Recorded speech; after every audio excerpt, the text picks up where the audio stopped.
Chapter 300. In the next second, a pair of fair and slender hands seemed to have appeared out of thin air and mercilessly picked it up. "It's so fat, it'll definitely be very fragrant when stewed," the girl commented in a gentle voice. The netizens were dumbfounded. "What? Little fairy, why are you saying the cruelest things in the most gentle tone? Goose cause of death. Too fat. How many times have I told you? If you're too fat, you'll be eaten." I'm shivering in front of the screen as I munch on duck neck and drink milk tea. The big white goose, which was extremely ferocious and had a heartless mouth, met Xiangyi, who was even more heartless. It screamed as it was taken away. The cameraman even took a long shot of Xiangyi as she walked away, looking as if she didn't care about anyone else.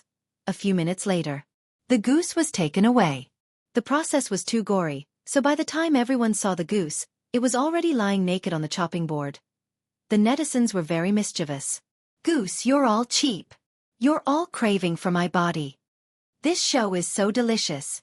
Ahem, it's so interesting, I'm going to record the recipe now." The goose's life was short and glorious, ordinary yet great. It passed away peacefully. There were also a few haters who complained. "I feel so bad. Goose is so cute. Why do you have to eat goose? Why must you eat goose? Are you that greedy? That's a life we're talking about. Girls should be gentle and virtuous. Slaughtering small animals is too cruel. The vase fairy is so cold-blooded." The netizens' response to this was, "Don't look at the idiot." Because it was time for everyone's happy mukbang. The fresh goose meat was cut into small pieces, and water was added to the pot to boil the meat. Scallions, ginger, garlic, dried chili, orange peel, and cilantro were cut and set aside. She then heated up the oil and added the goose meat for stir-frying. She then added the old soy sauce and cooking wine and stir-fried them evenly. At this point, the aroma of the goose meat had already spread. The staff at the scene couldn't help but take a few deep breaths and subconsciously began to salivate. Xiangyi added an appropriate amount of water to the pot and simmered it with firewood. The goose meat would be simmered for about 40 minutes before adding the side dishes. This was the perfect time to interact with Shui's fans. The little girl looked up at Shui. The two of them had a tacit understanding. Shui immediately said, "As you can see, the goose has been stewed." Upon hearing his voice, some fans immediately asked about his situation. Li Jianyu asked the staff to bring over a tablet so that he could better see the comments of the netizens in the live broadcast room. "I'm sorry to have made everyone worried. My injuries are not serious and have been treated." "It's true. I'm not lying to you." Shui smiled. "Liars have long noses." The fans in the live broadcast room were excited by his smile. "Ah, Shurindi, don't laugh like that. Too flirtatious, too flirtatious. My legs are turning to jelly. Who can resist this? The sense of immersion is so strong. I feel like I'm already on my way to getting married to Shui. What do you think of all is well year-round's behavior?" Shui muttered to himself.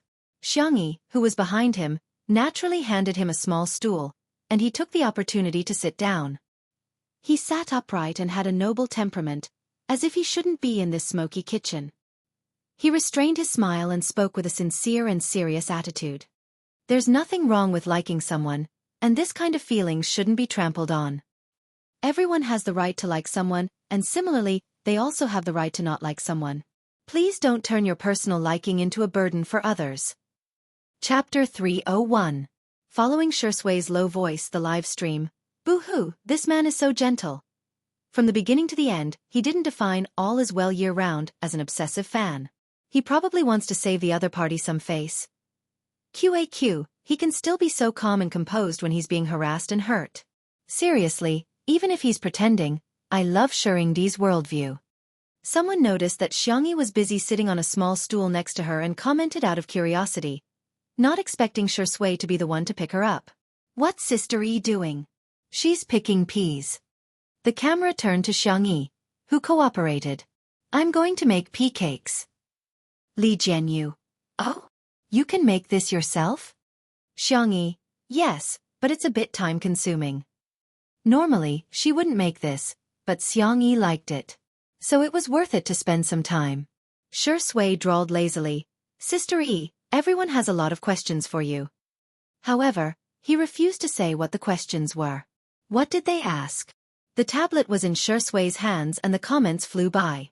In order to get a better look, Xiangyi unknowingly drew closer to him. In the camera, their heads were almost touching. The couple fans who hadn't eaten sweets for a few days were extremely excited. "Aw, sisters, I'll give you a salute first. I'll say it again, untimely SCD. It's true." Sitting on a small stool in a row and reading the comments head to head. Shui's sister E is so cute. Seeing the words untimely, Xiangyi's ears began to heat up. She began to think of the content that Annan had shown her before. Ahem, you want to know the recipe? I'll write down the details later and post it on Weibo. Xiangyi picked out the questions seriously.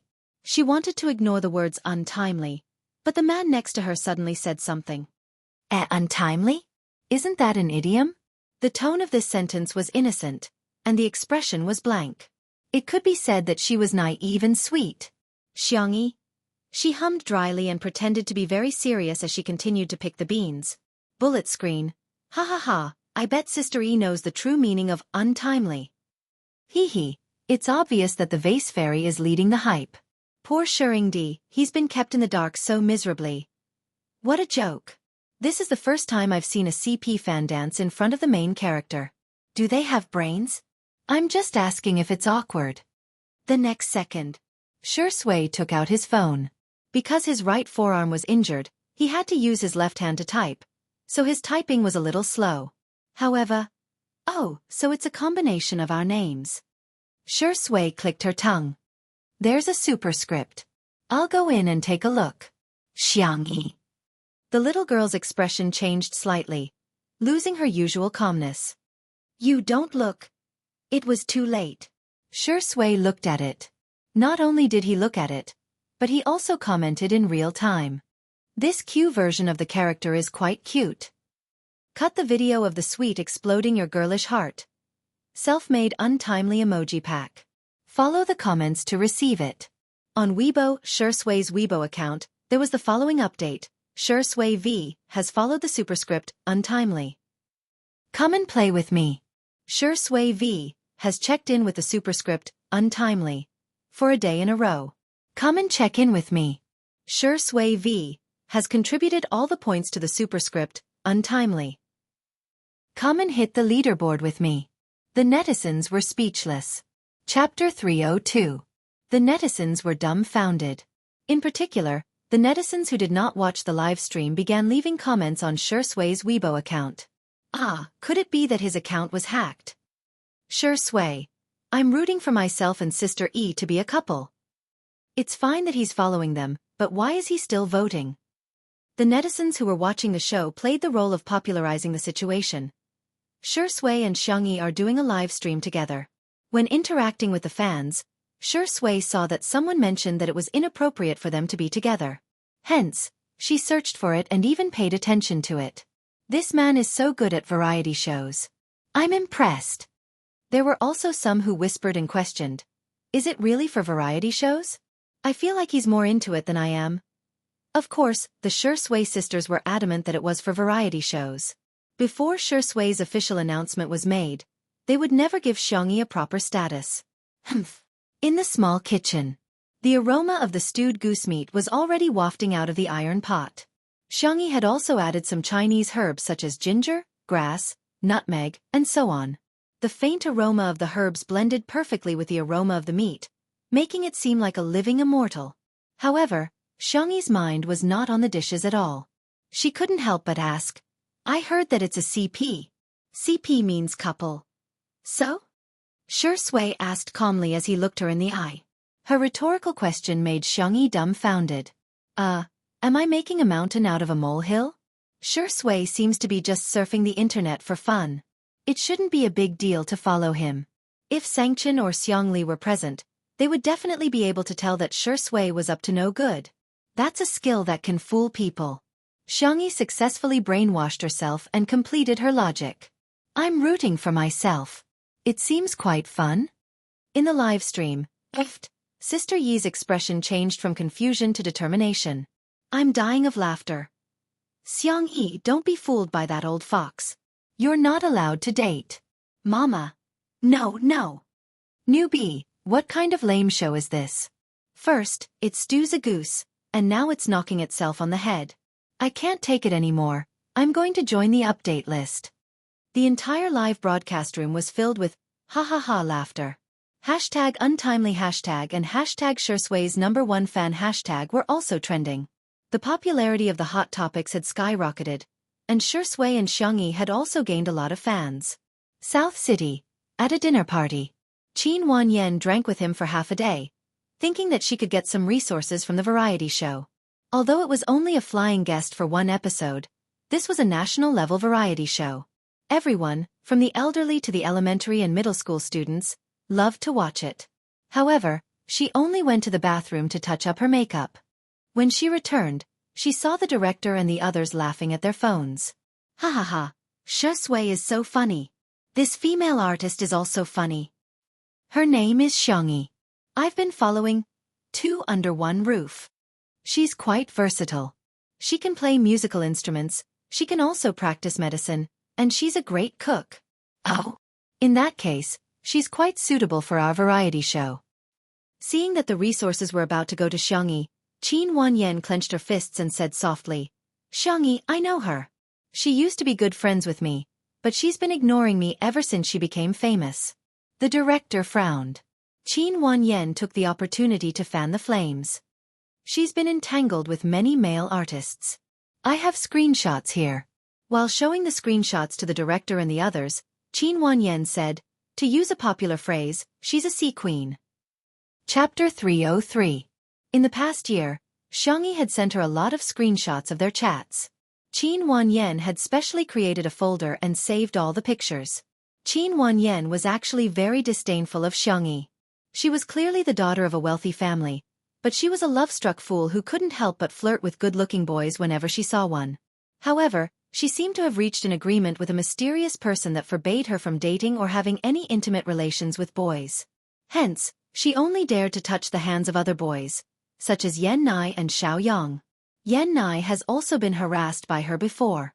He's the son of Yan Zhenhua, director Yan. Later on, he was traumatized. Xiao Yang from the Xiao family has also been taken advantage of by her. With the chat records as evidence, coupled with the names of the two people mentioned by Qin Wanyan, the faces of the director and the others became more and more sullen. Seeing this, Qin Wanyan ruthlessly revealed a piece of shocking news. The most exaggerated thing is that she once climbed into her own brother's bed. In an instant, there was an uproar. In the live stream of Two Under One Roof. The steaming hot stewed goose was out of the oven. The golden goose meat was scooped into a porcelain white soup bowl. After several hours of stewing, the meat was soft and the bones were peeled off.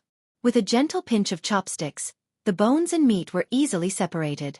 There were also cut potatoes and carrots in it, which added to the color of the dish. After taking a whiff, the aroma overflowed. After taking a bite, the aftertaste was endless.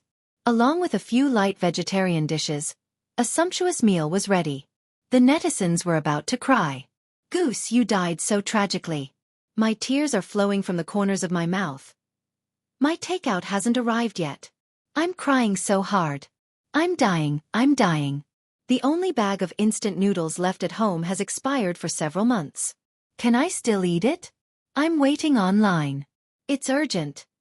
This meal is too sumptuous. Sister E, I'm hurting all over. Can you send me a portion by express delivery? Or send me to your house by express delivery?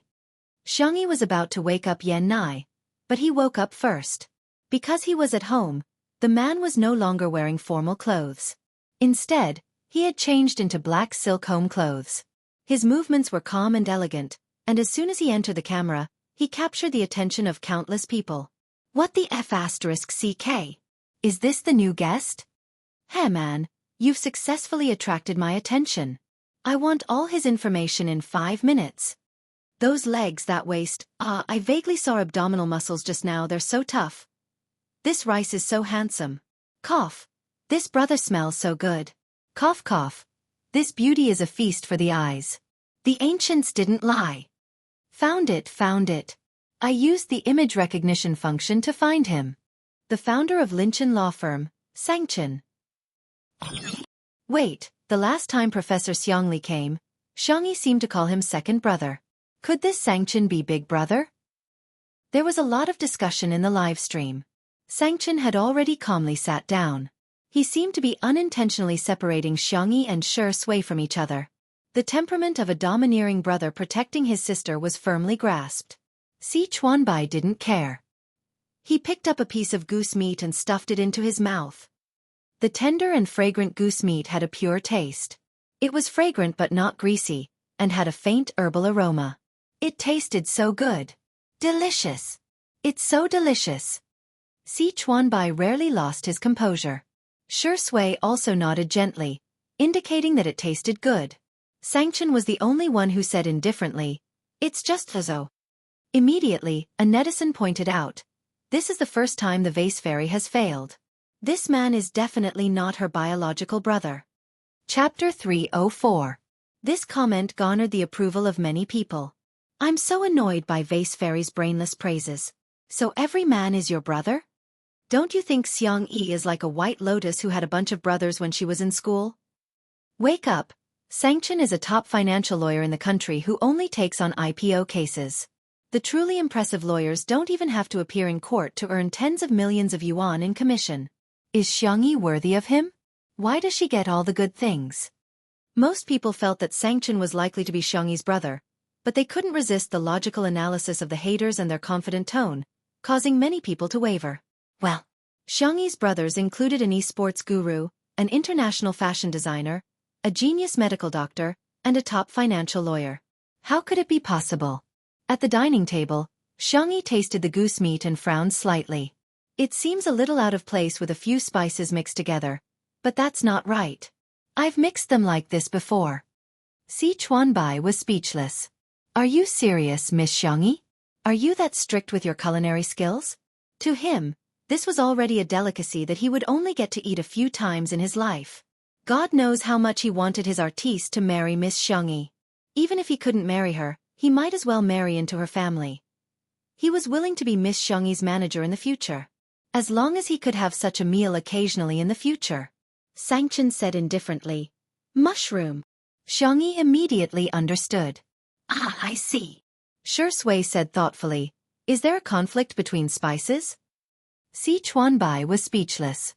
He was a top manager, but at this moment, he felt like he was the only one in elementary school who didn't know anything. His dumbfounded expression was so hilarious that Li Jianyu shamelessly asked the photographer to take a few more close-up shots of him.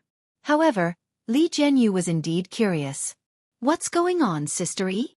Xiangyi said, mushrooms are rich in glutamic acid, which is an acidic amino acid. They have a unique taste and can be dissolved in water. This is one of the reasons why mushroom soup is so delicious. However, it conflicts with the seasoning, so the soup tastes a little strange. She tasted it carefully, then picked out a piece of Chinese medicine seasoning and made a judgment. It should be this. Li Jianyu. Let me have a taste. I won't believe you if you don't have proof. Bullet screen. I suggest everyone type the words shameless old thief on the public chat. Xiangyi served him a bowl of stewed goose. Li Jianyu tasted it and his eyes widened. Such delicious food. I can swallow it whole. What was strange about it? He finished the meat and potatoes in 2 or 3 bites and drank the soup in a huff. He shamelessly said, "It's too little. I can't taste anything. Give me another bowl." The bullet screen was instantly flooded with, "I've never seen such a shameless director. Is it that magical? Lawyer Xiang's taste is too picky. Xiangyi's taste buds are so strong. She can actually guess which seasoning it is with just one taste. Who knows if it's true or not? Maybe she's just making things up. Who knows if she's bragging? Toxic. If it's not delicious, why would director Li, Shi Sui, and Si Chuanbai enjoy it so much? I think in some people's eyes, Sister Yi's existence is the original sin. Everything she does is wrong. Vase Fairy's fans, stop trying to scare her. There's a new melon that you've cooked on Weibo. Open it and you'll be surprised, hee hee. Chapter 305. She clicked on Weibo to see that hashtag #ChinWanYen had been deleted in seconds. It was at the 4th position on the hot search list and its popularity was still rising. The reason was that #ChinWanYen had posted a 9-grid screenshot and deleted it very quickly. She then posted on Weibo to claim that her account had been hacked. However, in this era where the internet had memories, it was too easy to find traces of the screenshot. Some netizens reposted the screenshots that Qin Wanyan had posted. All of them were chat records, and they were screenshots from the chat records. Although the pictures were blurry, the netizens couldn't resist the enthusiasm of the netizens, and soon, the content was deciphered. The first picture was of Xiangyi, complaining to Qin Wanyan. Yan Nai's little brother is quite cute, but he's so shy. I just touched his hand and his ears and neck are all red. The next picture was of the conversation between Xiangyi and Yan Nai. Frowny face Xiangyi. Is Yan Nai asleep? Are you free tomorrow night?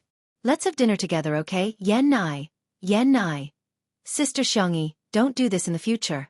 I really find it disgusting. The second picture was of Xiangyi showing off. After flirting with him for so long, I finally got Xiao Yang. He thinks he's my one and only. What a joke. I'm actually just rearing a fish. It's silly for a woman to pin all her happiness on one man. I'll be happier if I find a few more.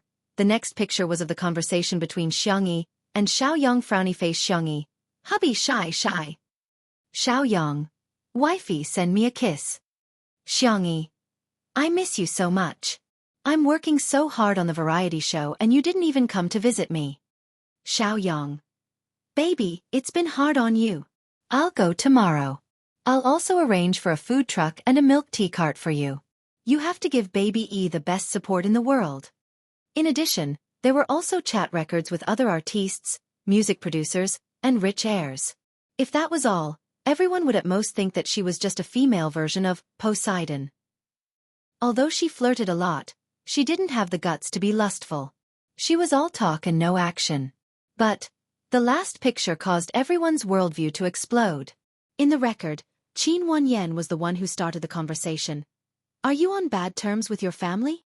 Xiangyi replied, last time, I accidentally climbed into my big brother's bed. He was so angry that he almost scared me to death. Sob. I didn't do it on purpose. I feel wronged. The picture in the picture was a conversation between her and her brother. Xiangyi.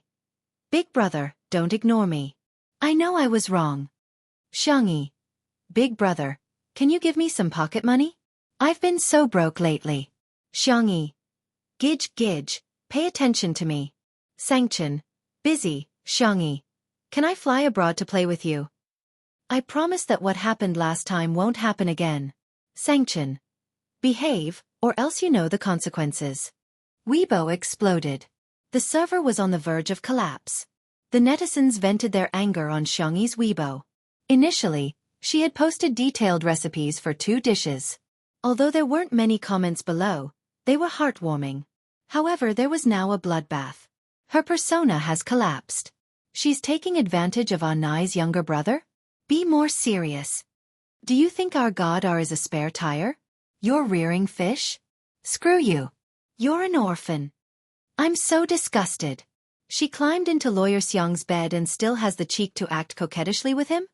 To highlight, he's her biological brother. Ugh, my dinner from last night is about to pop out. Chapter 306. There was an uproar on Weibo, Melon forums, WeChat moments.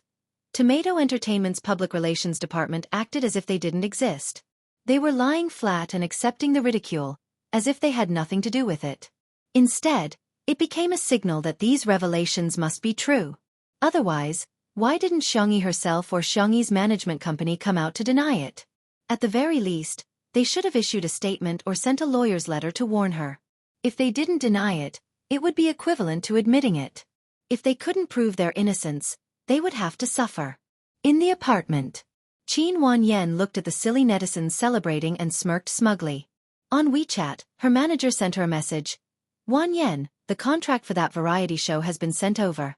If you don't have any questions, I'll confirm it.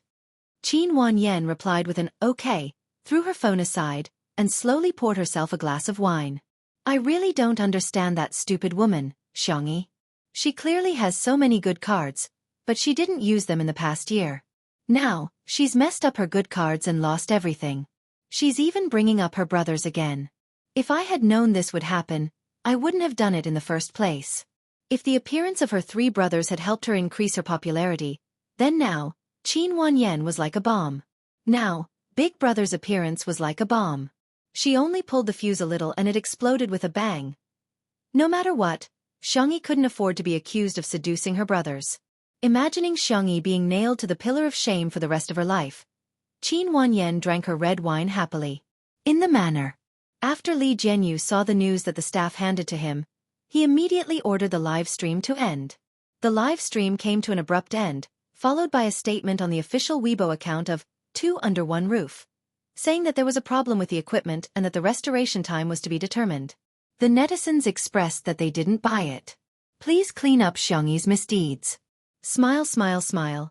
Haha, I thought this show was meant to help Shui stabilize his popularity, but now it seems that it's just to promote XY. Vase Fairy is definitely the royal of variety shows.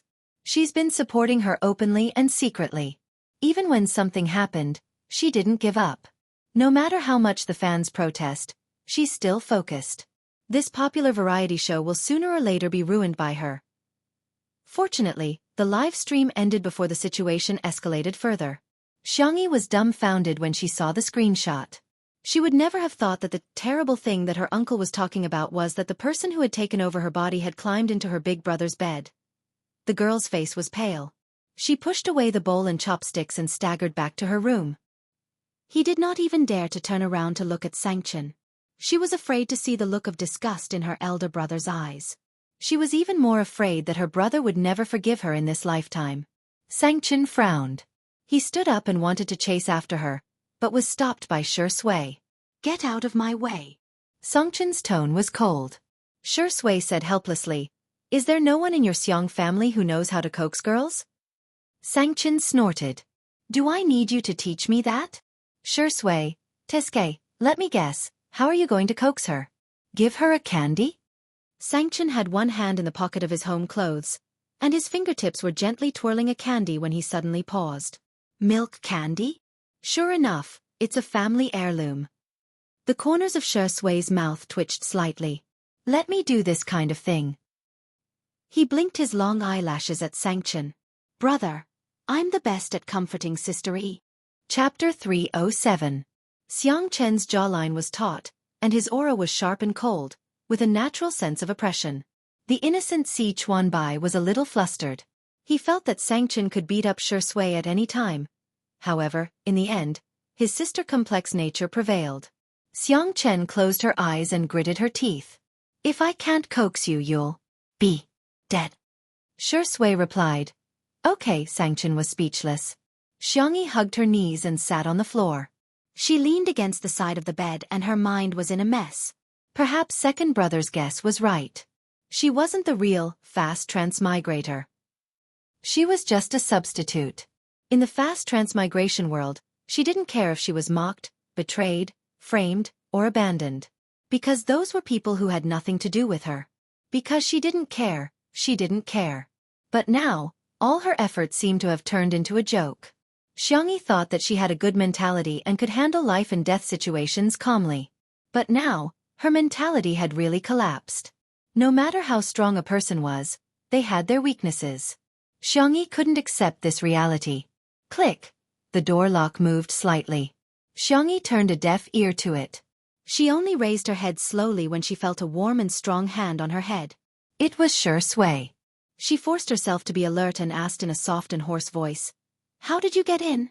Shui cleared his throat, as if he didn't think it was something to be proud of. I was in prison for a few days when I was acting in a movie and learned some lock-picking skills. I see. Xiangyi pursed her lips. She wanted to reply with a smile, but she felt that she couldn't even smile. Shui's eyes flickered. He bent down and sat beside her. One of his long legs was on the ground while the other was slightly bent. As he moved, his ankle bones were exposed and the soft cotton fabric rubbed against his fair skin. You don't have to smile if you don't want to. Do you want a shoulder or a tissue? I recommend the shoulder option because I'm wearing sweat-absorbent clothes today. It should be good for absorbing tears. Do you want to try it, Sister E? Xiangyi hesitated for a few seconds before she slowly, gently, and carefully leaned on his shoulder. Although she always said that Shui was a little kid, in her heart, Shui was still the reliable and gentle brother next door whom she had found reliable since they were young.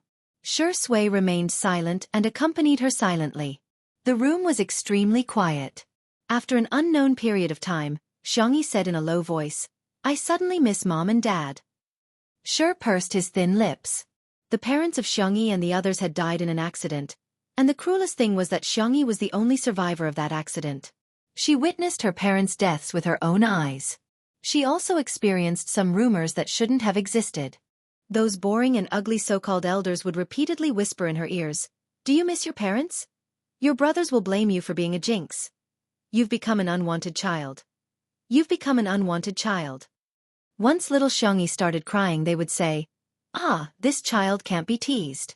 We're just joking. What's there to cry about?" Shui's voice was gentle as he coaxed her patiently. "Uncle and Auntie have become stars in the sky, protecting you. Sangchen and the others have never blamed you or been angry with you. Because all of them know that you're the best sister in the world, Xiangyi." Chapter 308. Xiangyi didn't say anything, but her nose was a little sour. Her forehead was pressed against Shui's shoulder, and she could feel the warmth of his body. Shui whispered, "My hearing isn't very good either." Others might not understand, but Xiangyi immediately understood. He repeated what she had said before. The girl's nasal voice was thick. "I won't cry." She probably cried too much when she was young, and now that she was older, she couldn't cry anymore. When she was sad, her first reaction was not to cry, but to endure. Shui chuckled. "Well, our sister Yi has always been a very strong child." He still remembered the fair and soft Xiangyi, crying and driving away those annoying elders. She looked so fierce when she left. At that time, Xiangli was holding her, Xiaofan spat at those people, and Xiangyi was spitting profanities. As for Sangchen, he was even more ruthless. He weighed a brick and stood on the side like a cold-faced king of hell, a proper threat. No matter how the 5 children fought at home, they would always stand together outside. Xiangyi calmed down for a while, and her emotions calmed down a little. She belatedly realized that Shui had also seen that her. Quickly transmigrate back, she was on the bed in his room. Shui didn't mention this matter again, and Xiangyi thought that he didn't care. Now that she thought about it, did he find something wrong? We. Xiangyi licked her cherry lips, raised her small face, and asked, "That day at the hot spring villa, nothing happened between us, right?" Shui raised his eyebrows, and his dark eyes were unfathomable. "Do you think something should have happened between us?" Ah, this involved a blind spot in her knowledge again. Xiangyi was a little embarrassed. "At that time, did I defile you?" Shui asked with a half-smile. "Ruin?" Xiangyi was annoyed. It was all Nan's fault for using such a magical word. She had such a deep impression of this word that she blurted it out. "Ahem. Then let me rephrase my question. At that time, did I do anything to you that was not in line with the core values of socialism?" The little girl was full of righteousness. At first glance, she looked very steady, if one ignored her slightly red earlobes. Shui pondered for a moment, causing Xiangyi's heart to skip a beat. Then he drawled, "You fell asleep as soon as you entered." That night, the room card was an accident. Xiangyi had wanted to use the room card of another young hunk, but she accidentally entered Shui's room by mistake. The way that Xiangyi looked at him was truly disgusting. However, she immediately fainted. Shui originally thought that she was acting and was about to smoke a cigarette to ask Xiaofan to come and get her, but she soon woke up. It was the same face, but the look in his eyes was different. Shui knew that she were no longer the same person. Hearing this, Xiangyi breathed a sigh of relief. However, looking at Shui's calm attitude, Xiangyi felt that he knew something. Just as she was about to ask, someone knocked on the door. Bang, bang, bang. Following that was a familiar silly voice. "Little Xiangyi. Open the door. I know you're in there. Look at what you've done. Stupid girl, as your uncle, I must teach you a lesson today." It was Xiaofan, who had rushed over after hearing the news. When he saw the trending topic, he almost fainted from anger. Creak. The door opened. Xiaofan was about to criticize her as an elder, but he suddenly met the girl's red eyes and uneasy and pitiful appearance. "Xiaofan. Ahem, actually I thought about it. It's not a big deal." Chapter 309. Xiangyi was dumbfounded. Huh! Xiaofan said righteously, Uncle, how can you not believe our little Xiangyi? It's a misunderstanding. It must be a misunderstanding. Okay, don't cry. Uncle will take you to eat your favorite junk food. Xiangyi clenched her little fists. She was ready to be scolded, but she didn't expect such a turn of events. The little girl nodded dizzily. 10 minutes later. Sangchen couldn't wait to come out of his room. He wanted to see how Shui had coaxed Xiaofan. However, Shui was in the living room, but Xiangyi was nowhere to be seen. The bedroom door was open, and there was no sign of the girl. Sangchen gritted his teeth. Where's my sister? How did she coax him? Did he coax her away? Shui, brother, before I answer your question, can you take a deep breath first? Sangchen? Shui, Xiaofan is here. These 4 words naturally drew hatred. Sangchen's eyebrows twitched violently. He took Sister E to eat junk food. Sangchen. Location. Every word seemed to be squeezed out from between his teeth. Shui blinked. Brother, you have to pay for information, Sangchen sneered. I think you're still sleeping. You're not going to tell me? Then I'll beat you until you tell me. Seeing that the man was rolling up his sleeves, Shui said, he also brought iced milk tea and cola for Sister E. Sangchen gritted his teeth. Deal. In the parking garage. Although Xiangyi was the only one living in the manor, her brothers all had cars here. There were limited edition sports cars, motorcycles, and Xiangfeng's hover car everywhere. In the most spacious off-road vehicle. Come, little Xiangyi, eat this fried chicken while it's hot. And this strawberry cheese smoothie. It's amazing. Do you want an iced cola?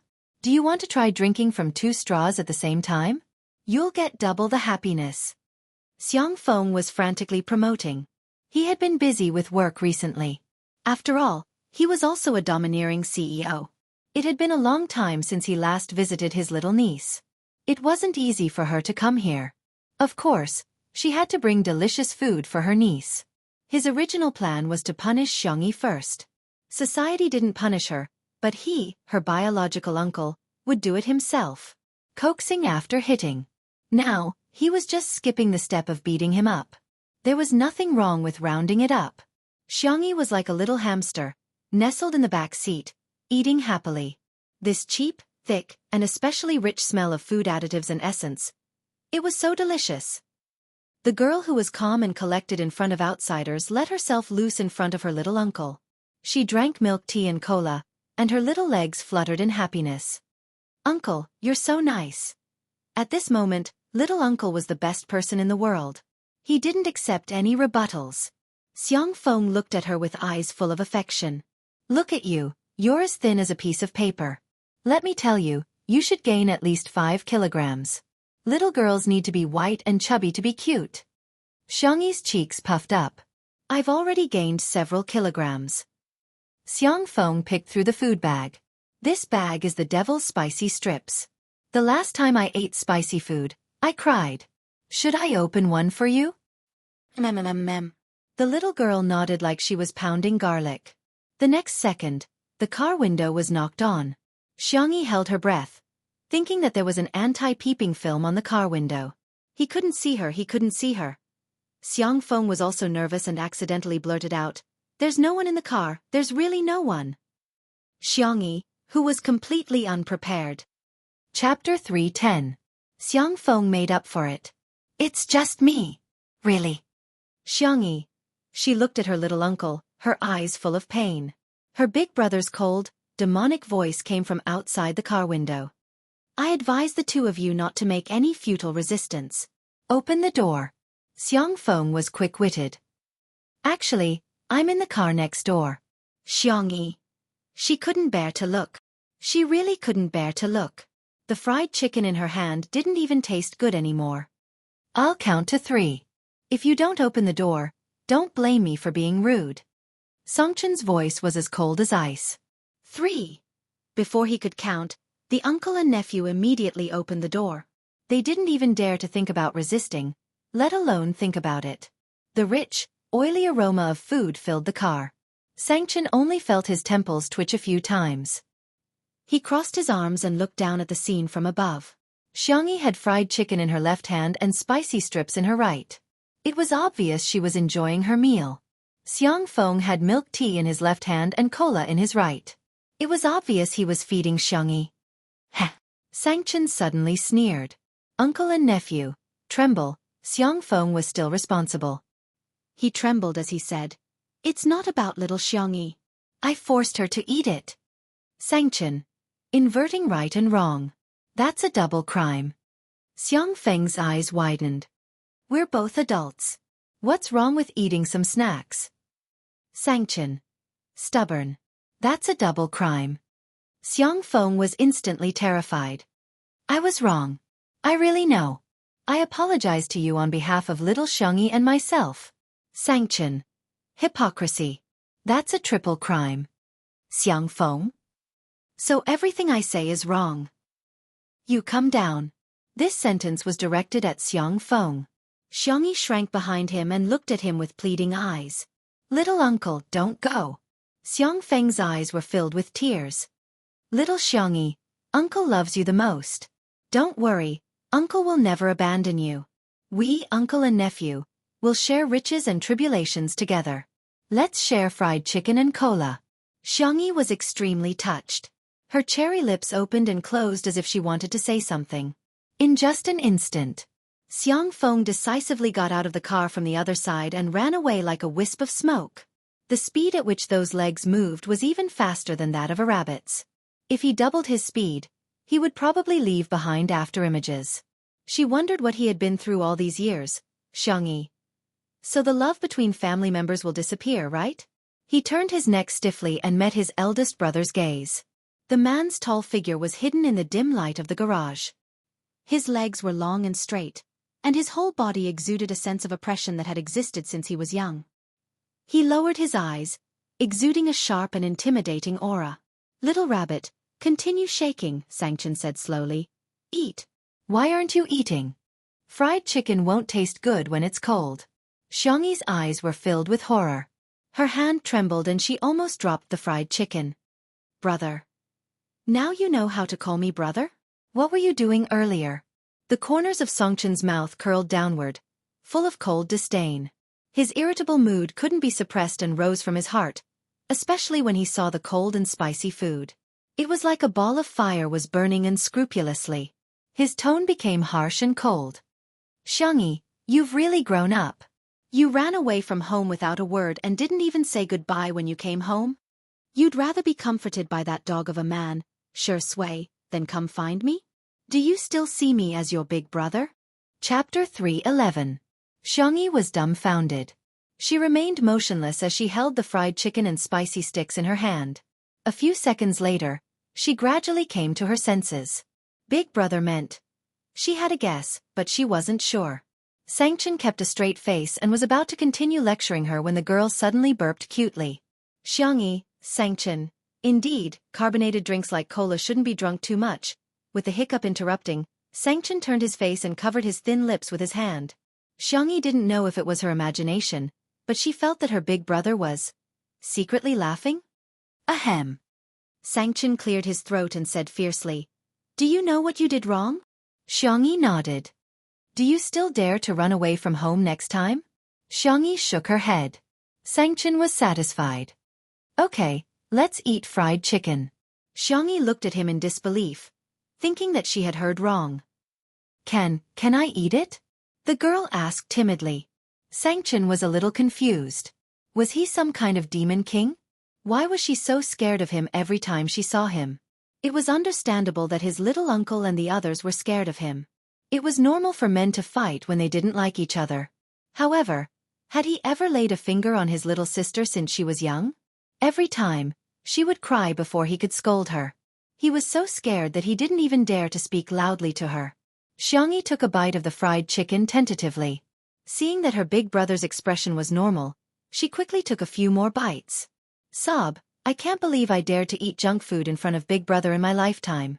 This scene could be written into the story of how she was weak and pitiful under the control of the Xiang family's Chen.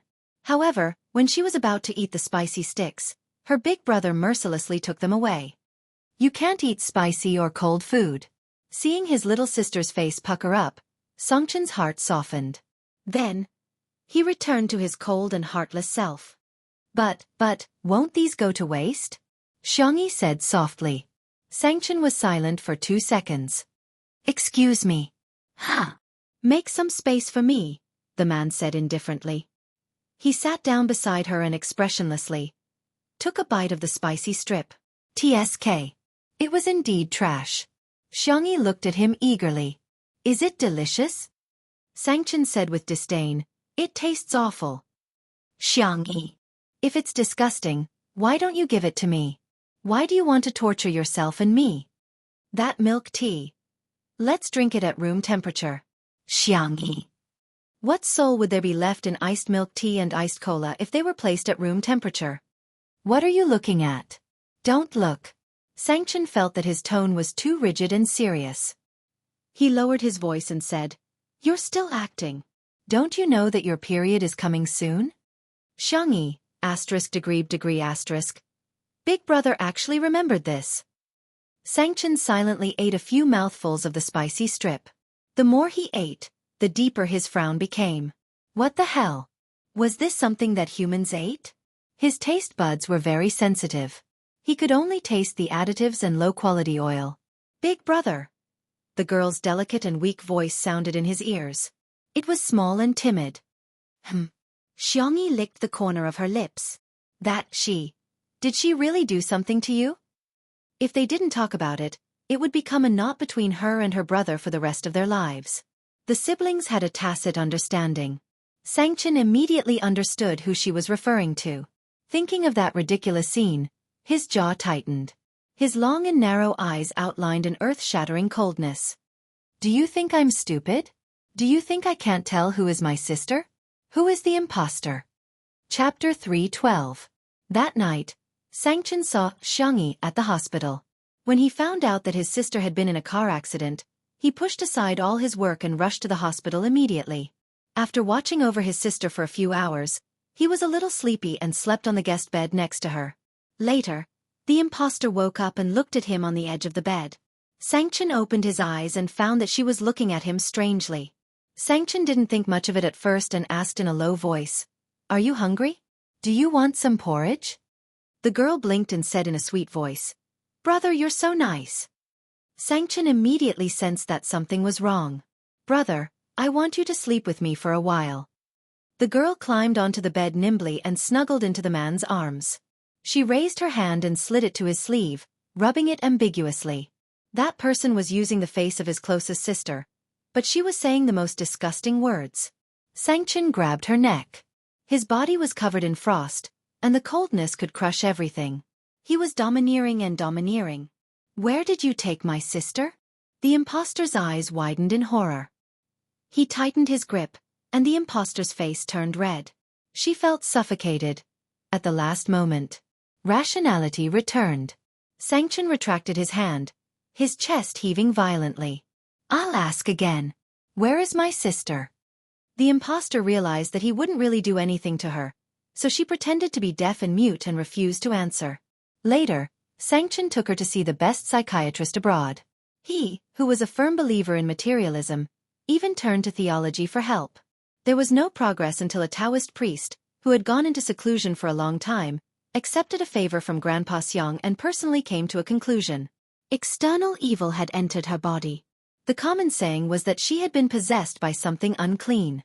Sangchen smoked for most of the night before he accepted this reality. Later, he came up with a bunch of regulations to restrict Xiangyi's activities. However, there was no need to tell his sister this. Sangchen took out a tissue and handed it to her. Wipe your mouth. Xiangyi did as she was told. Sangchen, Xiangli told me about his conjecture, and I agree with him. Xiangyi was slightly stunned. In other words, Big Brother also felt that that person would come back? Since the main system exists to help you travel between different worlds, why can't you complain about such a bug? Can you still contact the main system? This reminded Xiangyi that she couldn't do it now, but Xiao Naofu might be able to. It seemed that it was time to pick up Xiao Naofu and bring him home. I'll think of something. Now that the knot in her heart had been untied, She had a plan for what to do next. Xiangyi sniffled and said pitifully, "Big brother, if only our whole family could wear it together." Sangchen frowned. "Why? Did someone bully you?" "Yes. I've been beaten so many times. Especially in the Wuxia and Xianxia worlds." Perhaps in Xiangyi's heart, her big brother was the most trustworthy and dependable. She was like a childish child who would complain to her parents. "If you were there, it would definitely be our family beating others up." Sangchen. So what kind of image did his sister have of him? Xiangyi was still fantasizing. "Big brother, you're in charge of beating people up. Second brother is in charge of trapping people. Third brother is in charge of bullying people. Fourth brother is in charge of being fierce, and little uncle, is in charge of being a mascot?" She thought for a moment and said hesitantly, "How about we don't bring him along?" A soft, hoarse and seductive sound was heard. Every inch of the man's sharp edges softened, stretching into a happy and rare gentle arc. "Yes." Big brother smiled. Chapter 313. Xiangyi's courage grew a little. She was so nervous that her toes curled up. She asked tentatively, "Then can I have a sip of milk tea?" "Just one sip, really?" Sangchen raised his eyebrows.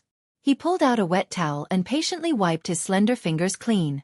Just as Xiangyi was feeling disheartened, she heard two words that were like the sound of nature. "Drink it." "Xiangyi!" Exclamation point. She happily picked up the milk tea and took a big sip with her cheeks puffed up. Sangchen watched as she drank a third of the milk tea. She really took a sip. Sangchen. Sensing her brother's gaze, Xiangyi put down the milk tea reservedly and gulped it down.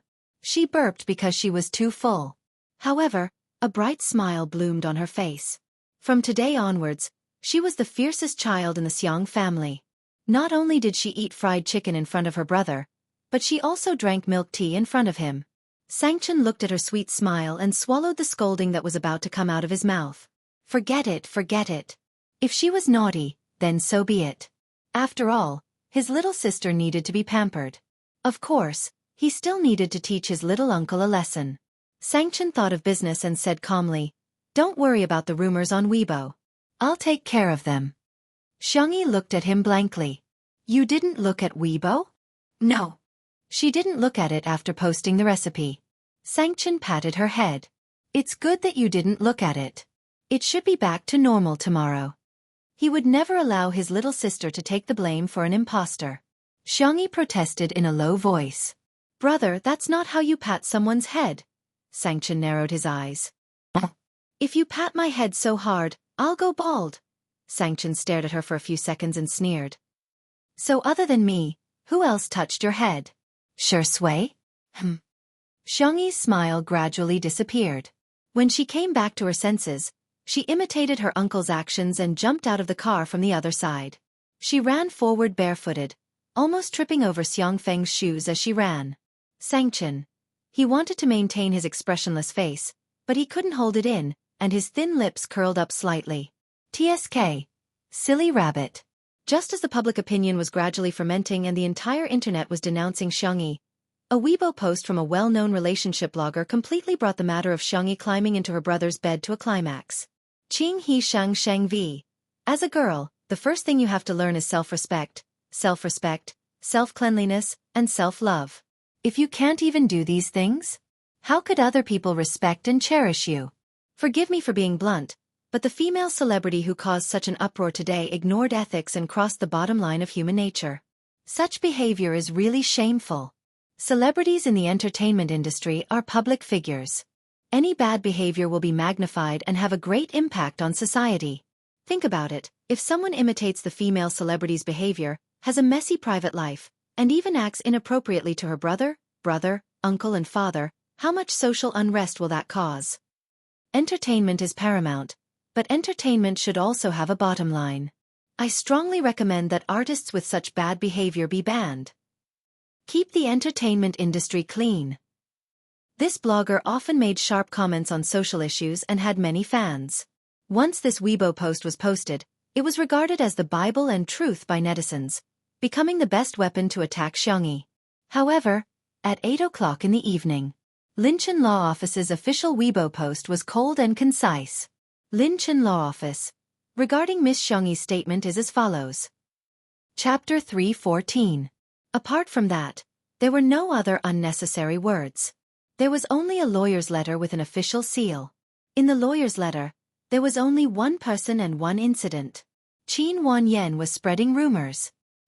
Any of the following circumstances shall be deemed as fabricating facts to slander others as stipulated in the first paragraph of Article 246 of the Criminal Law. 1. Fabricating facts to damage another person's reputation and spreading them on the internet, or organizing or instructing people. This lawyer's letter could be said to be a precise strike. The netizens were stunned. How did it become a rumor? Wasn't spreading rumors something that only marketing accounts would do? Qin Wanyan was a celebrity. How could a celebrity spread rumors? Qin Wanyan was also dumbfounded. Her manager called to reprimand her. Can you be any more stupid? Even if you want to post it, you should find a marketing account and do it yourself. Aren't you asking for trouble? Don't you know that Big Brother Xiangyi is the top lawyer in the country? Qin Wanyan was speechless. Marketing accounts were not as influential as celebrities.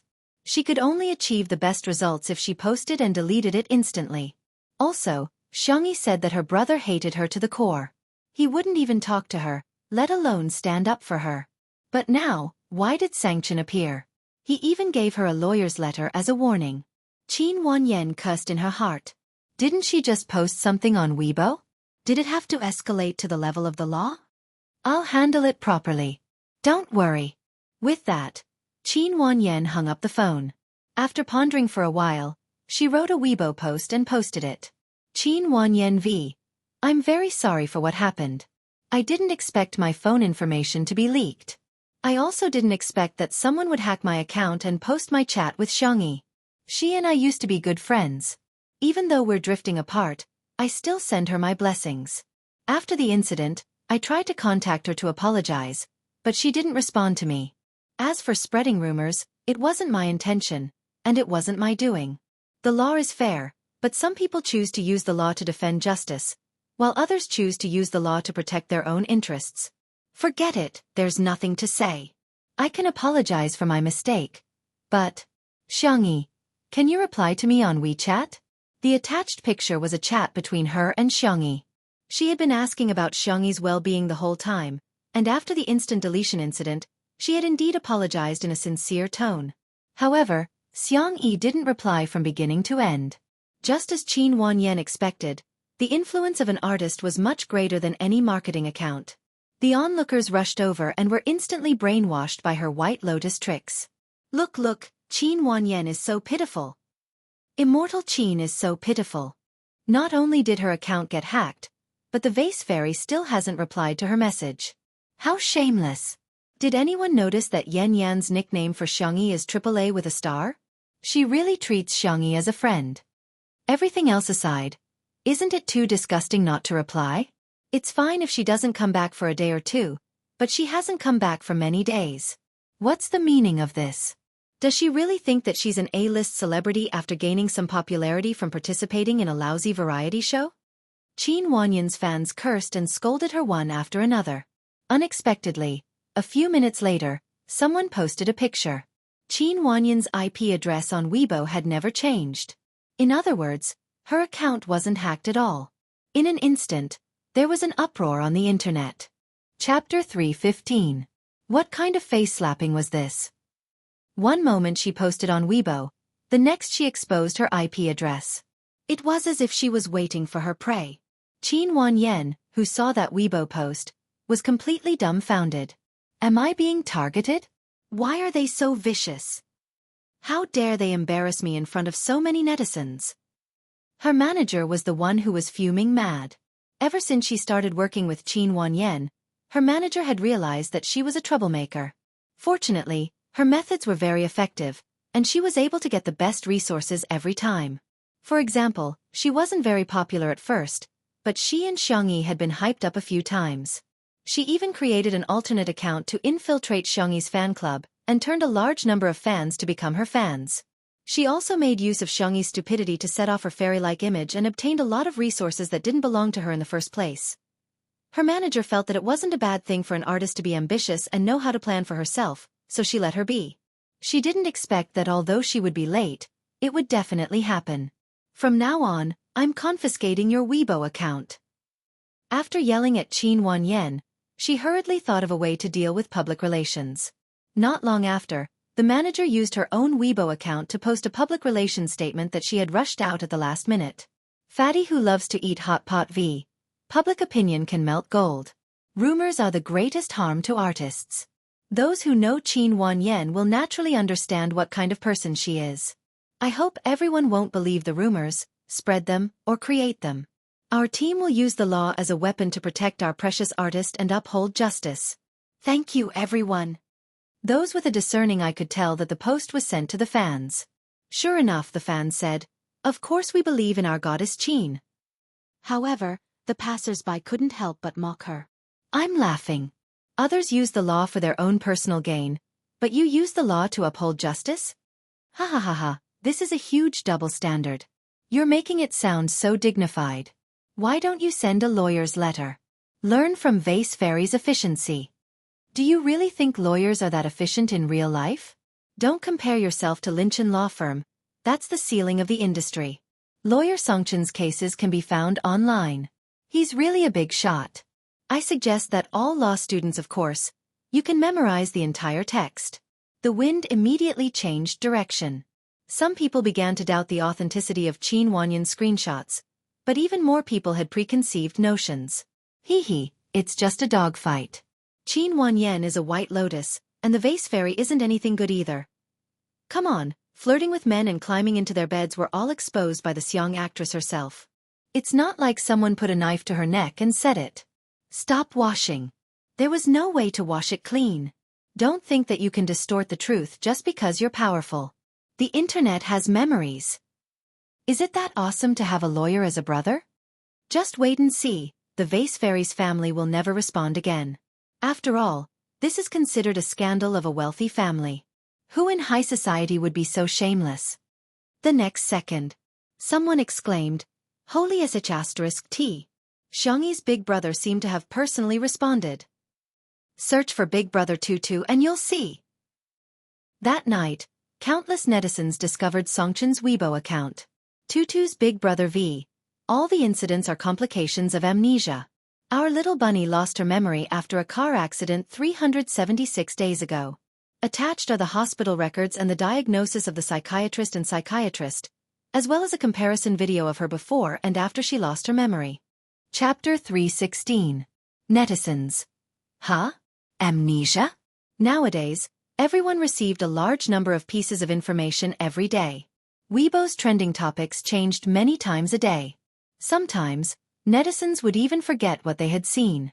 However, there were still those with good memories. They quickly explained to everyone that Dr. Xiang Li once said that Xiangyi had amnesia for a year. Everyone came to a sudden realization. So, all the clues had been linked together? They clicked on the pictures. Songchen's pictures were just like him. Logical, cold, and concise. Medical records, diagnoses, and screenshots of the hospital or the psychological clinic. Some were in Chinese, some were in foreign languages, and some were in electronic files. Every picture was taken with the time, which couldn't be faked. These could be said to be irrefutable evidence. Seeing these pictures, many netizens realized that they had been played like monkeys, and even used as a tool. Some impulsive ones had already rushed to Qin Wanyan's Weibo to start Zuan mode. There were also some who clicked on the second Weibo post, which was the surveillance video that Sangchen had posted. At the beginning of the video, there was a warm scene. It looked like a family dinner? The eldest brother was Sangchen, the second brother Xiang Li, the third brother Xiang Qi, the fourth brother Xiang Yu, and a simple-looking man who didn't look very smart. The whole family was good-looking. Xiangyi in the video had slightly rounder cheeks than she was now. She was wearing a lovely cotton dress, and her hair was draped over her shoulders.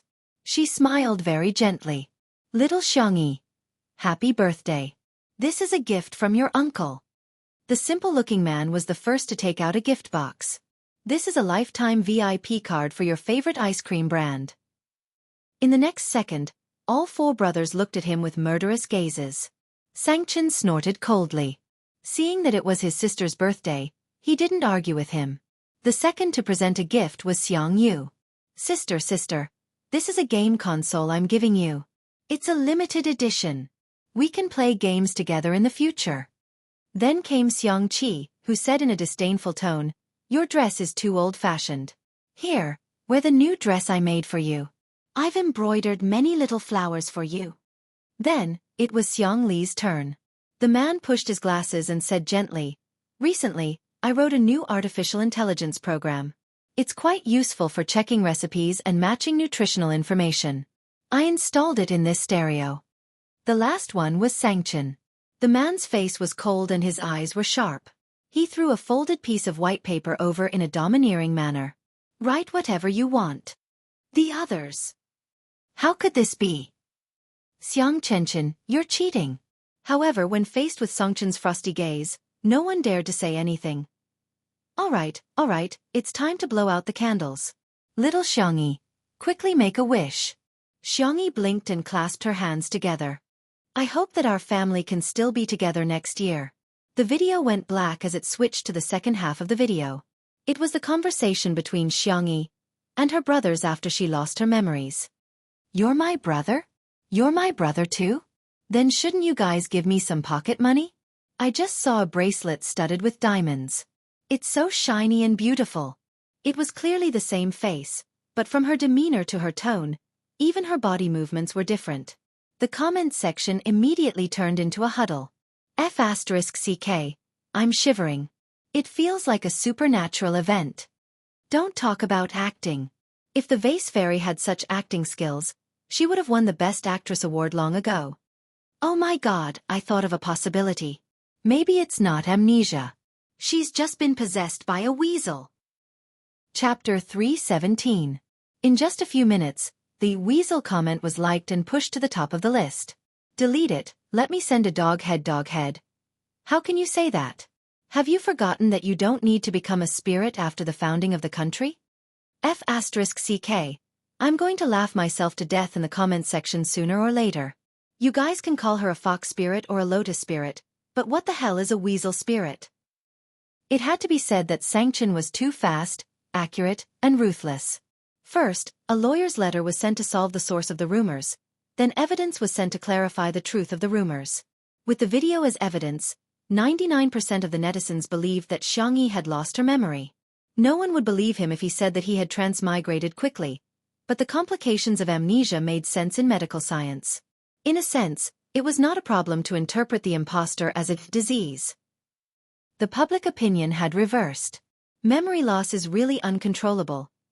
To be honest, if this happened to a male celebrity, would everyone still be so agitated? A scumbag man could be forgiven, but a scumbag woman had to be nailed to the pillar of shame?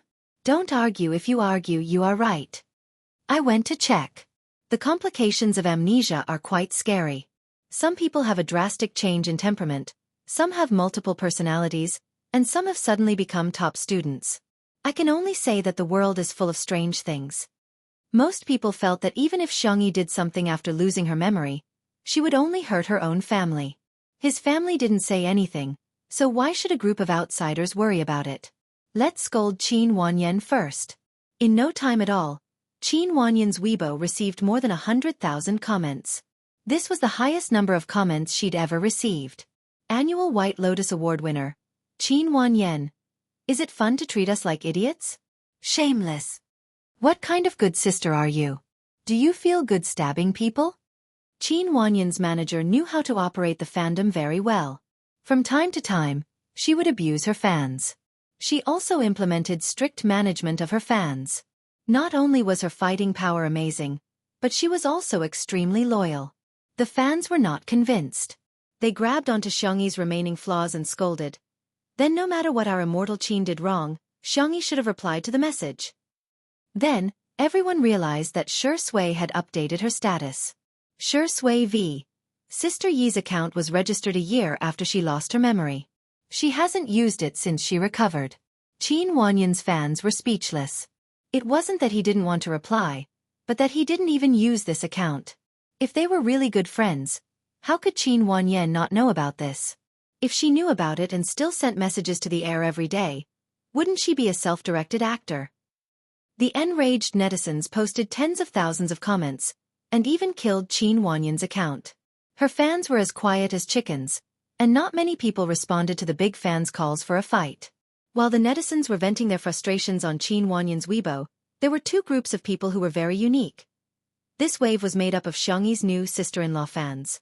They were mainly gathered under Songchen's Weibo post about the family gathering. Sorry, I've already registered my marriage with my husband Tutu. Bah! My child with Chen Chen is already 3 years old. Ah! I announce that I'm now Xiangyi's sister-in-law fan.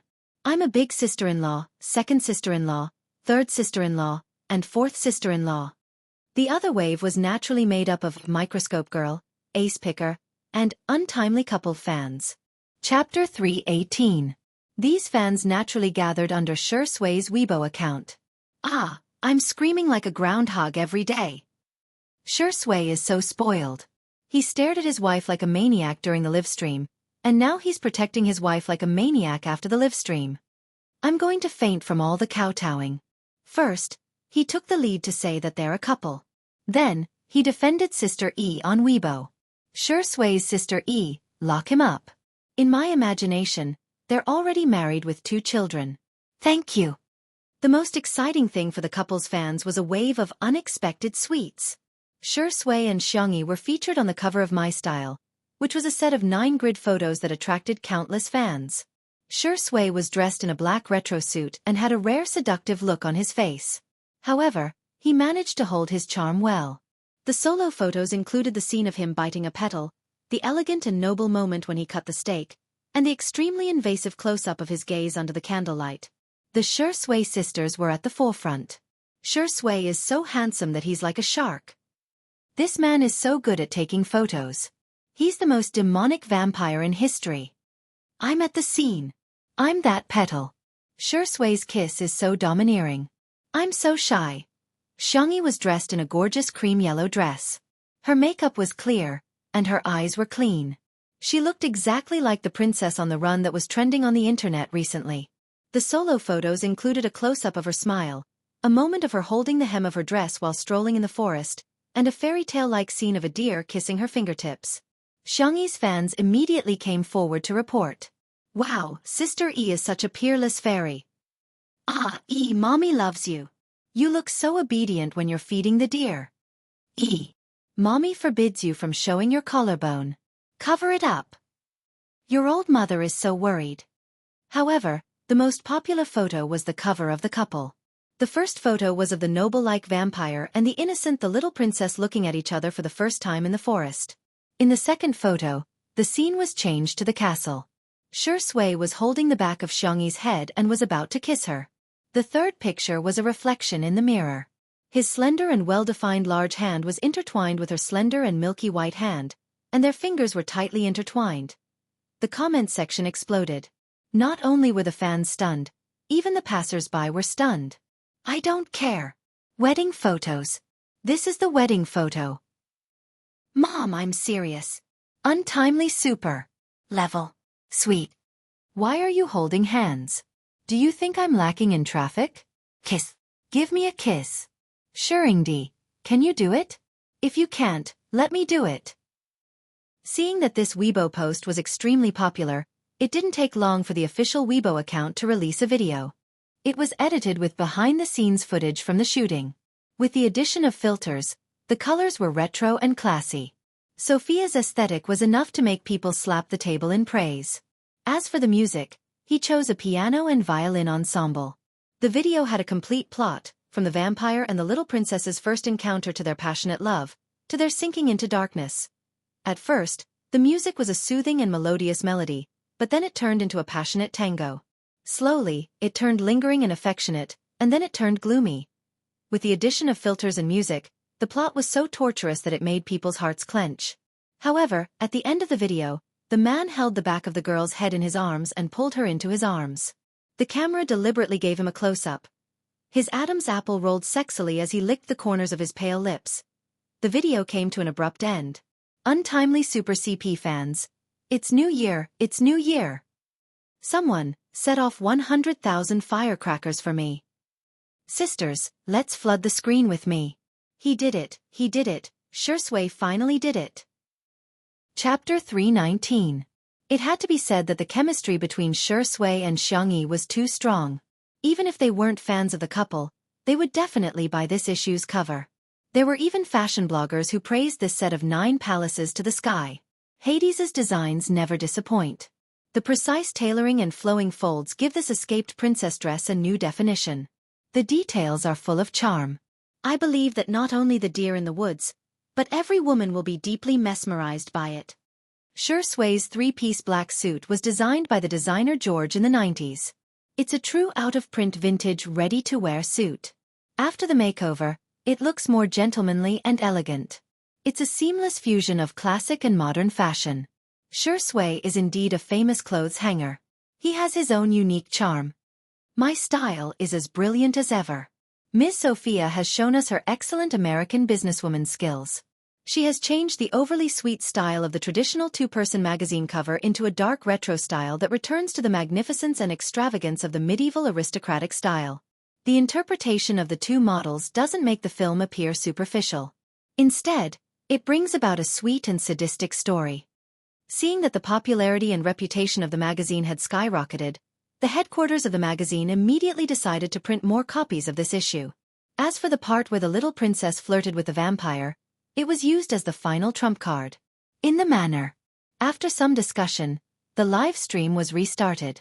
Considering that the clarification on Weibo might not be seen by every netizen, Li Jianyu felt that it would be better to use a live stream to clarify the matter a second time.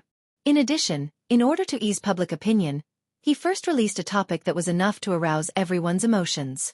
Dear viewers, this Friday at 9 o'clock in the evening, the edited version of 2 Under One Roof will premiere on all major video websites. I hope that everyone can give us some face. When the time comes, click on it and leave a comment. Our production team will kneel down and thank you. Li Jianyu spoke in a cadence as if he was performing a crosstalk. Because he was easily frightened, he had also gained a lot of daddy fans since the start of the live stream. In an instant.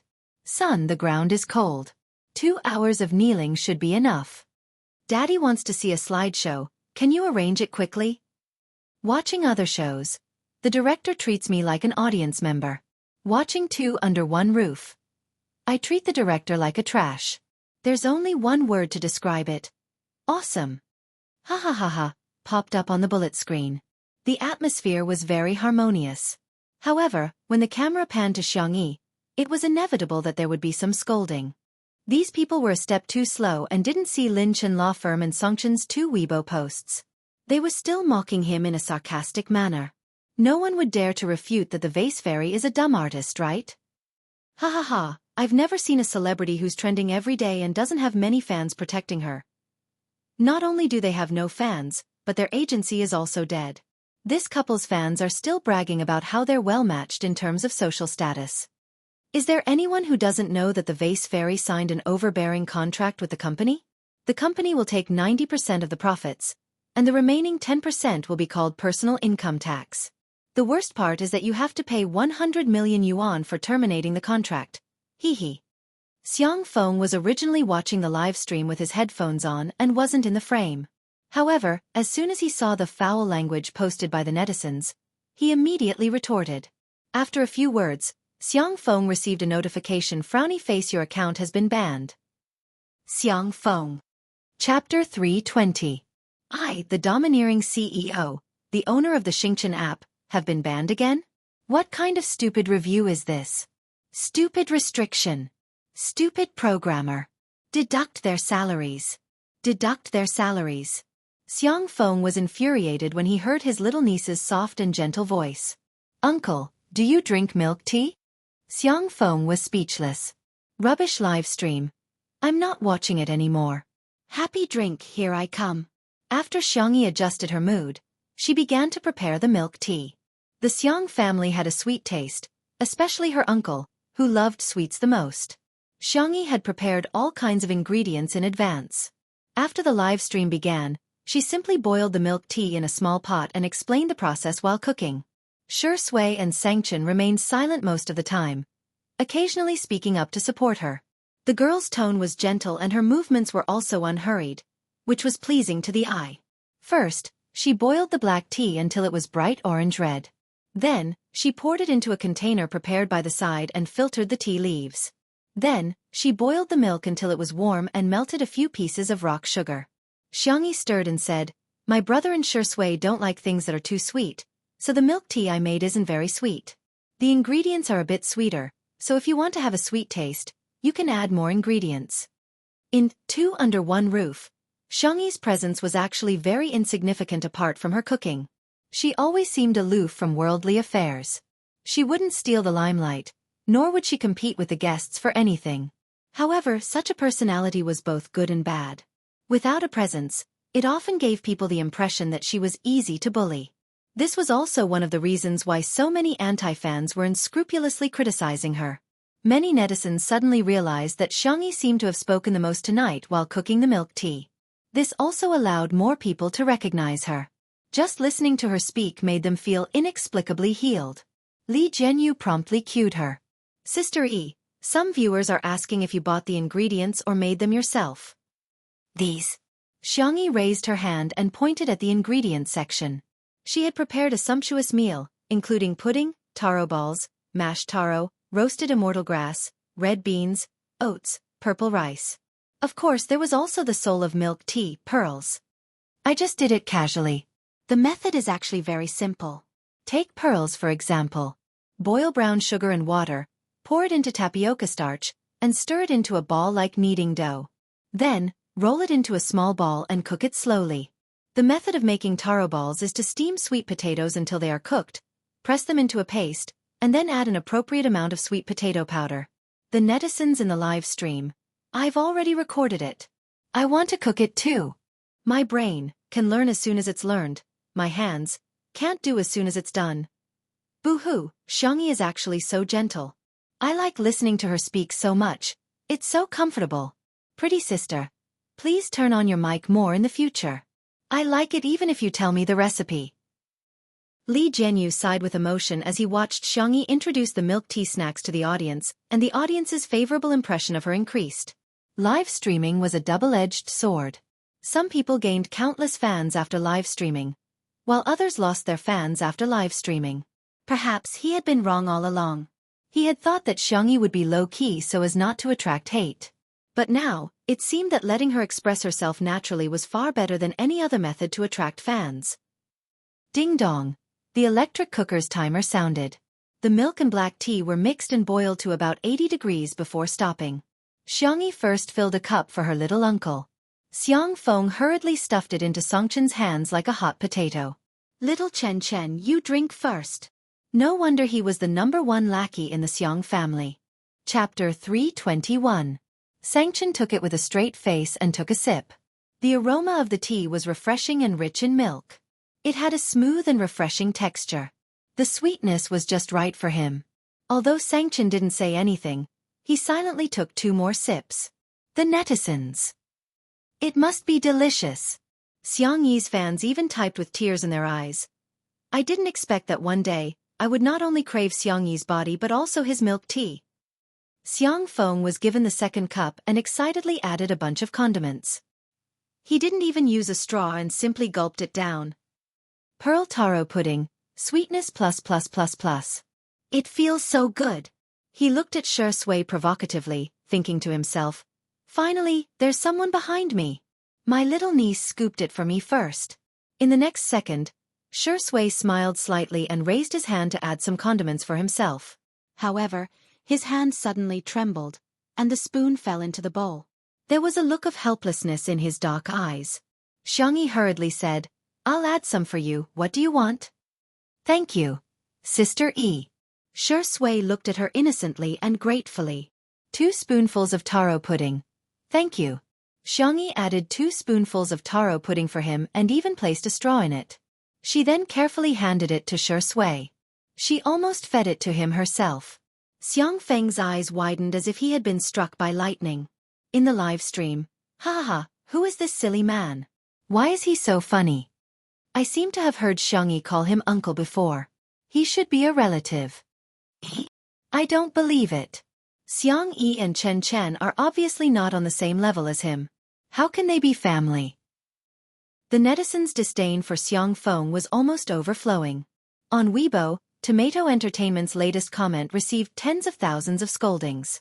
In fact, it wasn't that Xiangyi didn't have any fans, but her fans were kind enough to criticize Tomato Entertainment instead of arguing with the haters. Even Qin Wanyan had a manager to defend her.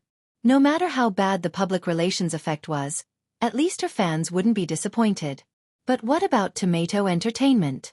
The company pretended to be dead. Their last post was a Weibo post about C7's new album being released on the music platform 2 weeks ago. Xiangyi's fans were completely enraged. Trash company, all you know is to make money. Daily question. Did Tomato Entertainment go bankrupt today? What kind of agency are you? Is the PR department dead? Just as the scolding reached its peak, Xiangyi's manager, Anan, suddenly posted on Weibo. Little Anan V. Everyone, stop scolding. The dog company is going to be a human soon. When the fans saw that he was still standing by the company, they were furious. I think you don't want to be a human anymore.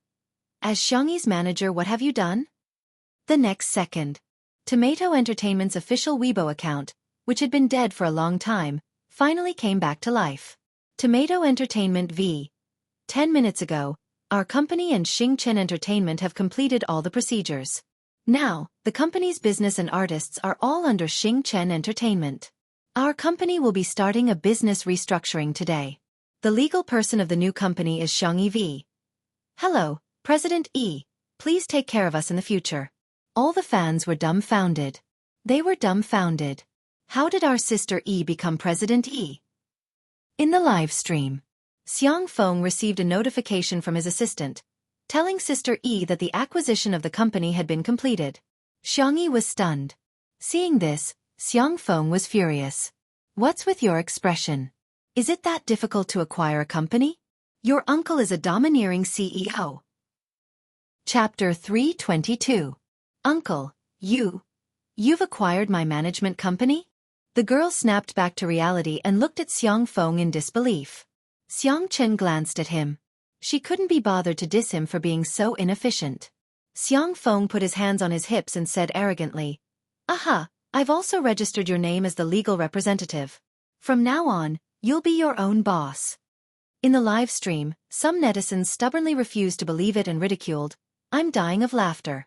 Do you know how much it costs to acquire a company? Tomato Entertainment may be a small company, but it's worth at least a few billion yuan. How can you buy it just like that? You're bragging to the heavens. The netizens who had already learned about the new drama on Weibo retorted, You're not convinced? Keep it to yourself. Our sister E is fair, rich, and beautiful. She has her brother to protect her and her uncle to dote on her. That's how domineering she is. The live stream was in an uproar, and some netizens who claimed to be professionals stepped forward to say frowny face this financial practitioner is laughing. Fixed assets and liquid assets are two different concepts. Billionaires don't mean that they can casually take out 100 million yuan in cash. This silly guy said that he wanted to buy a company worth a few billion yuan? Does he mean that he has at least billions or even tens of billions of yuan in assets? This comment garnered the approval of many people. Exactly. How can such a silly guy be a domineering CEO? If Sangchen said it, it would be more believable, but since it was Xiaofan, no one believed it. Just as this small group of haters thought that they had grasped the truth, and were ridiculing Xiangyi in the live stream. Xiangyi's fans, who had been quietly waiting for them for a long time, finally unhurriedly moved the Weibo post from Tomato Entertainment over. Tomato Entertainment, 10 minutes ago, our company has... The haters? The haters. TSK. That silly guy is actually a domineering CEO? That was already frustrating enough. However, Xiangyi's fans had become mischievous at some point. They deliberately popped up at this moment to mock. Congratulations to our sister E for turning from a social animal to a boss, Xiang E. It's impossible for her to work, she can only be a domineering CEO. I want to shout, little uncle is awesome. Okay, after yelling, he was still so naive. Using a spoon to scrape the pearls and immortal roasting grass that can't be sucked up from the bottom of the cup is so realistic. All the trolls. Damn it, we've always been the ones angering others. I didn't expect to be angered today. On the sofa, Shui, who had been sitting beside Xiangyi and drinking milk tea obediently, suddenly asked, Sister E, are you going to work hard to sign artists and start your career in the future? Everyone knew that Sui's contract with Xingchen Entertainment was about to expire. Xiaofan was confused. "You're trying to jump ship right in front of me, the overbearing CEO." Xiangyi was a little embarrassed. "I don't think anyone wants to sign with my company." She knew a little about management and had practiced in the world of transmigration. However, it wasn't easy to sign an outstanding artist. The trolls caught their breath and typed angrily, "At least you have some self-awareness." At this moment, the sound of an argument suddenly came from outside the living room. "We came first. We want to see sister first." "Ha, I won't let you. You can choose whether you want to fight one-on-one or gang up on her." The live stream. Why do I feel like it's Chen Zai from C7? Isn't the C7 boy group a ready-made artist? All the trolls. Pfft. I'm so angry. Chapter 323. Xiangyi's eyelashes fluttered as she stood up. "We have guests, I'll go take a look." The cameraman followed closely behind her. The girl opened the door, and the cameraman happened to capture the scene outside. Sure enough, it was the 7 members of C7. The group's top celebrity, Jiang Chen, was arguing childishly with someone. Standing opposite him was the ruffian from Mingxi Boys High School a few days ago, Rong Huai. "Can't you be reasonable?" Jiang Chen clenched his fists in anger. Rong Huai still had a crew cut, and he shook his legs arrogantly. "I already said that you can choose whether it's a one-on-one or a group fight. I'm not even afraid, so what are you afraid of?" "Trash." Before he could say the word trash, he noticed Xiangyi smiling behind the door and changed his words. "Spicy chicken tastes good." "Jiang Chen, do you have? Are you crazy?" His captain, Shen Ci, blocked his words with his hand. Shen Ci was the standard pretty boy, and he flashed a clean smile at Xiangyi. "Hello, sister." "Ahem," Jiang Chen wanted to say. "Do you have any Sichuan restaurants to recommend?" Jiang Chen's ears turned red. He didn't expect his sister to see him arguing with someone. Boo-hoo, he would definitely be hated. Rong Huai was also a little uncomfortable. He whistled and pretended to be calm, but his eyes kept sneaking glances at Xiangyi, revealing a guilty conscience. Unexpectedly, when Xiangyi opened her mouth, her tone was still gentle and soft. "I made milk tea, do you want to drink it?" Rong Huai was the first to speak. Yes. C7. Me too." The two sides exchanged glances, and their swords were drawn. Xiangyi said helplessly, "Everyone has a share. Come in first." Rong Huai was tall, strong, and experienced in fighting. He pushed Jiang Chen and the others aside and was the first to enter the living room. C7. We were too careless. He actually beat us to it.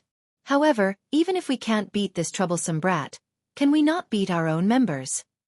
Thus, the 7 of them squeezed together at the door to see who would enter first. If not for Xiangyi coming over to persuade them, they would probably have fought. It could be said that this group of souls were like plastic. Because there were too many people, the sofa could not accommodate all of them, so the younger brothers all sat on the floor. Sitting on the sofa, Xiaofan, Sangchen, and Xiaofan looked down at everyone. Xiaofan was envious. "If I were 10 years younger, my skin would be as good." Sangchen. Heh. Shui chuckled. "Humph. Do you two think you're any better? You're still an old man who's nearing his 30s like me." Sangchen. Shui. The whole living room was shrouded in a gloomy atmosphere. The younger brothers were shivering. Even Rong Huai moved closer to Jiang Chen. Jiang Chen wanted to protest, but Rong Huai gave him a stare. "What are you looking at? If you keep looking, I'll beat you up." He was so fierce. However, when they huddled together, they didn't seem to be that scared anymore. This was probably the legendary huddling together to keep warm. "Milk tea is ready. Add whatever you want." Xiangyi poured a cup for each of them. The hot milk tea seemed to have the power to bewitch people. The netizens in the stream wanted to cry but had no tears. Orders for milk tea on all major takeout platforms have skyrocketed. "Everyone, please pay the advertising fee to Sister E." "Thank you." "Little Vase, stop it." Fatty Ruar and I were already 2 people before watching the stream. "Hey, trash streamer. You only know how to cook milk tea every day. Can't you create a couple?" Ahem. An untimely and beautiful couple. Want to know more? Chapter 324. The fans secretly extended their little fingers to test the waters. Ignorant netizens. Huh? Untimely? Let's search to see what's going on, then. We accidentally fell into the trap. The main character is the one who started the love line. If you don't, you're not a surfer. In the living room, Rong Hui was like a little tyrant as he went up to grab 2 cups of milk tea. He was the kind of hooligan who wouldn't drink if he didn't. Jiang Chen protested softly. That's not right. Sister poured a cup for each of us. Then, Rong Hui smiled sinisterly and flexed his muscles. Are you asking for a beating? Jiang Chen was speechless. Hashtag pretend nothing happened and pretend to be a good boy who didn't like milk tea. The next second, Rong Hui's forehead was knocked. He hissed and raised his head fiercely, like a frivolous and wild wolf puppy. He met Xiangyi's calm and gentle gaze. He rubbed his forehead aggrievedly. Why did you hit me? Xiangyi said, 1 cup for each of us. You can give the extra cup to brother Jiang Chen. Rong Hui seemed to have heard a joke. Him? You want me to call him brother? It had always been others who called him brother, okay? Xiangyi sat cross-legged on the ground, resting her chin on her hands and looking at him quietly. His eyes met hers. 1 second, 2 seconds. In the 3rd second, Rong Hui couldn't take it anymore and looked away, his ears turning red. F***ck. This woman isn't reserved at all. How could she stare at him so intently? Even he was embarrassed by his stare. He reluctantly pushed a cup of milk tea to Jiang Chen. Jiang Chen was speechless. Sob sob sob, big sister is so nice and gentle. He took a sip. The hot milk tea warmed his stomach and warmed his heart. It was slightly sweet and had a light tea fragrance. It was a perfect match with red beans and oats. However, it must be very high in calories. He definitely couldn't drink too much. He took a sip. Should I have a little more? By the time Jiang Chen came to his senses, he had already finished the cup of milk tea. The young man hit his head in frustration. Rong Hui sneered. You've already drunk it, what's there to regret? Didn't you get any joy from my milk tea? Jiang Chen was in a daze, pondering Rong Hui's words. That's right. Big sister's cooking had this kind of magical power that made people feel warm and happy. Wasn't this the true essence of tasting food? Jiang Chen felt enlightened. Younger brother, you are really a philosopher. A thinker. His words are too profound and too reasonable.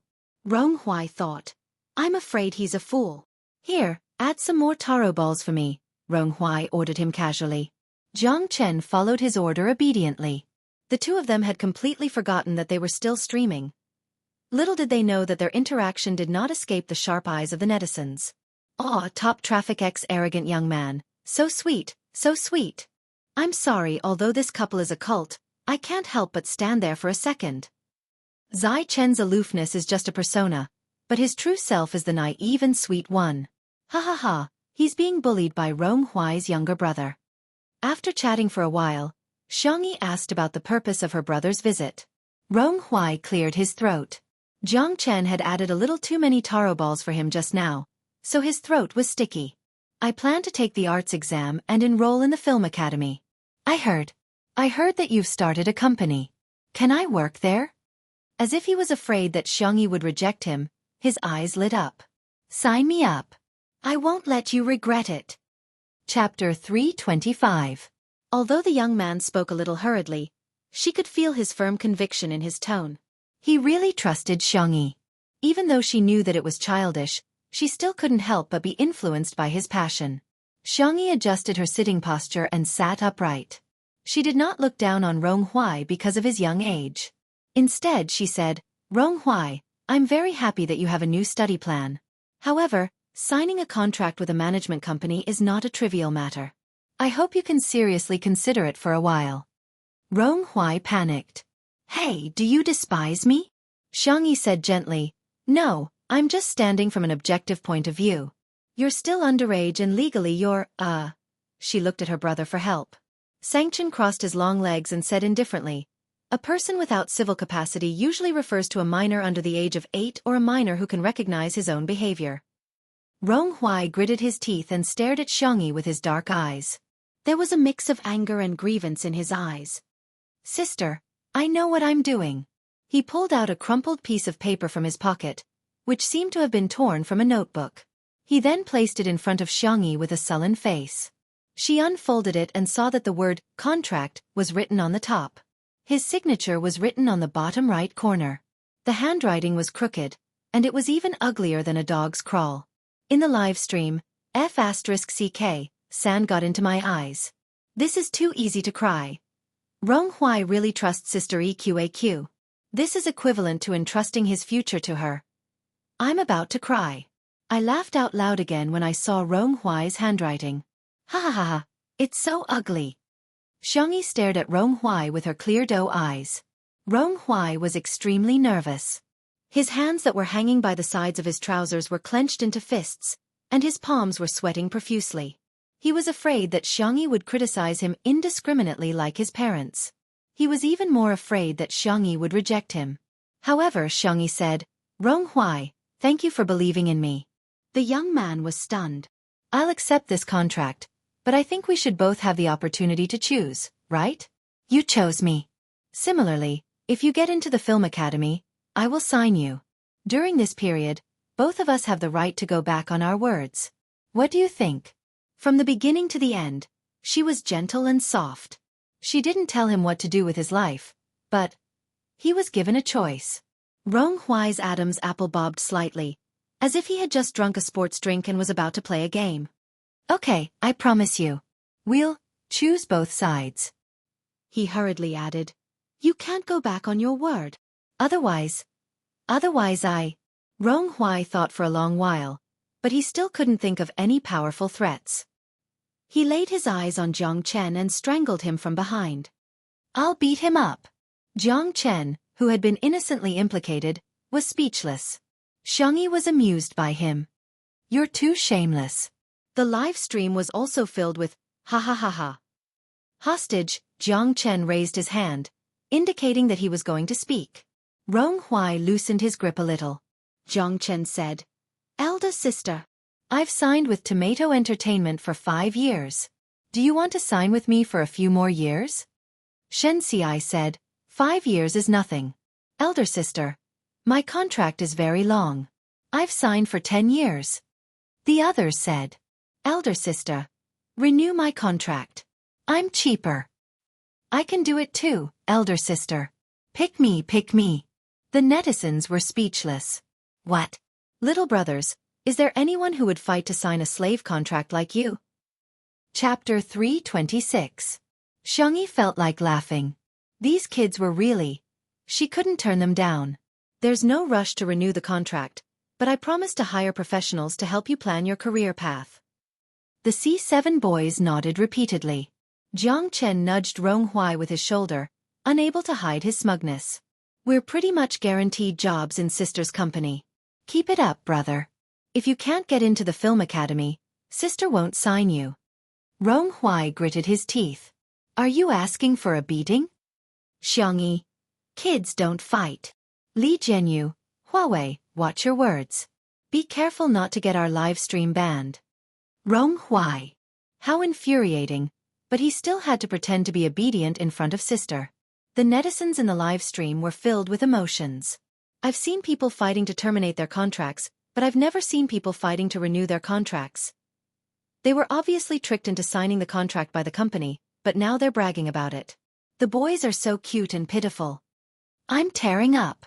I've always felt bad for the boys signing with this unscrupulous company, but now I see a glimmer of hope. I hope Xiangyi doesn't let them down. Someone else got the main point. Ha ha ha, look at Shui's expression. Isn't it a little subtle? Countless eyes were focused on Shui's face on the screen. The man leaned lazily on the sofa, his gold-rimmed glasses resting on the bridge of his nose. His eyebrows were lowered, and his long eyelashes cast a faint shadow on his fair skin. Xiangyi inexplicably felt a chill on the back of her neck. She turned around and met Shui's gaze. She was puzzled. Ha! Shui said faintly. Does Sister E hate me? Xiangyi was dumbfounded. No. Then why didn't you sign me? Sister E, do you think I'm too expensive? Then I can make it cheaper. Sure Sui's voice was deep, and after deliberately lowering it, it sounded a little hoarse. Or does Sister E think I can't work for you if you sign me? His tone was weak, helpless, and pitiful. Those who heard it were heartbroken and those who heard it shed tears. The girl was at a loss. That's not what I meant. I thought you were joking. After all, Sure Sui was signed by his uncle's company. Moreover, his uncle was very kind to him and opened a personal studio for him. The basic work was up to his mood. In other words, Sure Sui was now no different from a free man. Why would a normal person be willing to sign with another company and put shackles on themselves? It was illogical. The netizens in the live stream were shocked. F***CK. Was I hallucinating? Shering D is actually begging to work. Si Chuan Bai, great manager C, do you know that your artist is lovesick?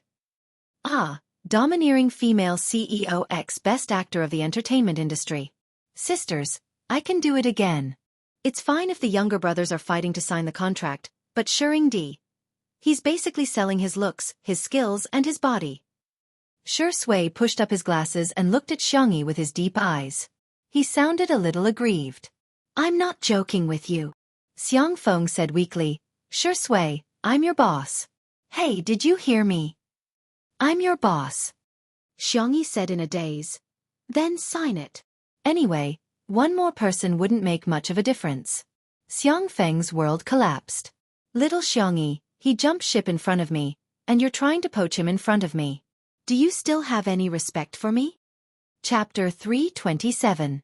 Sure Sui crossed her arms. Are you a black-hearted boss?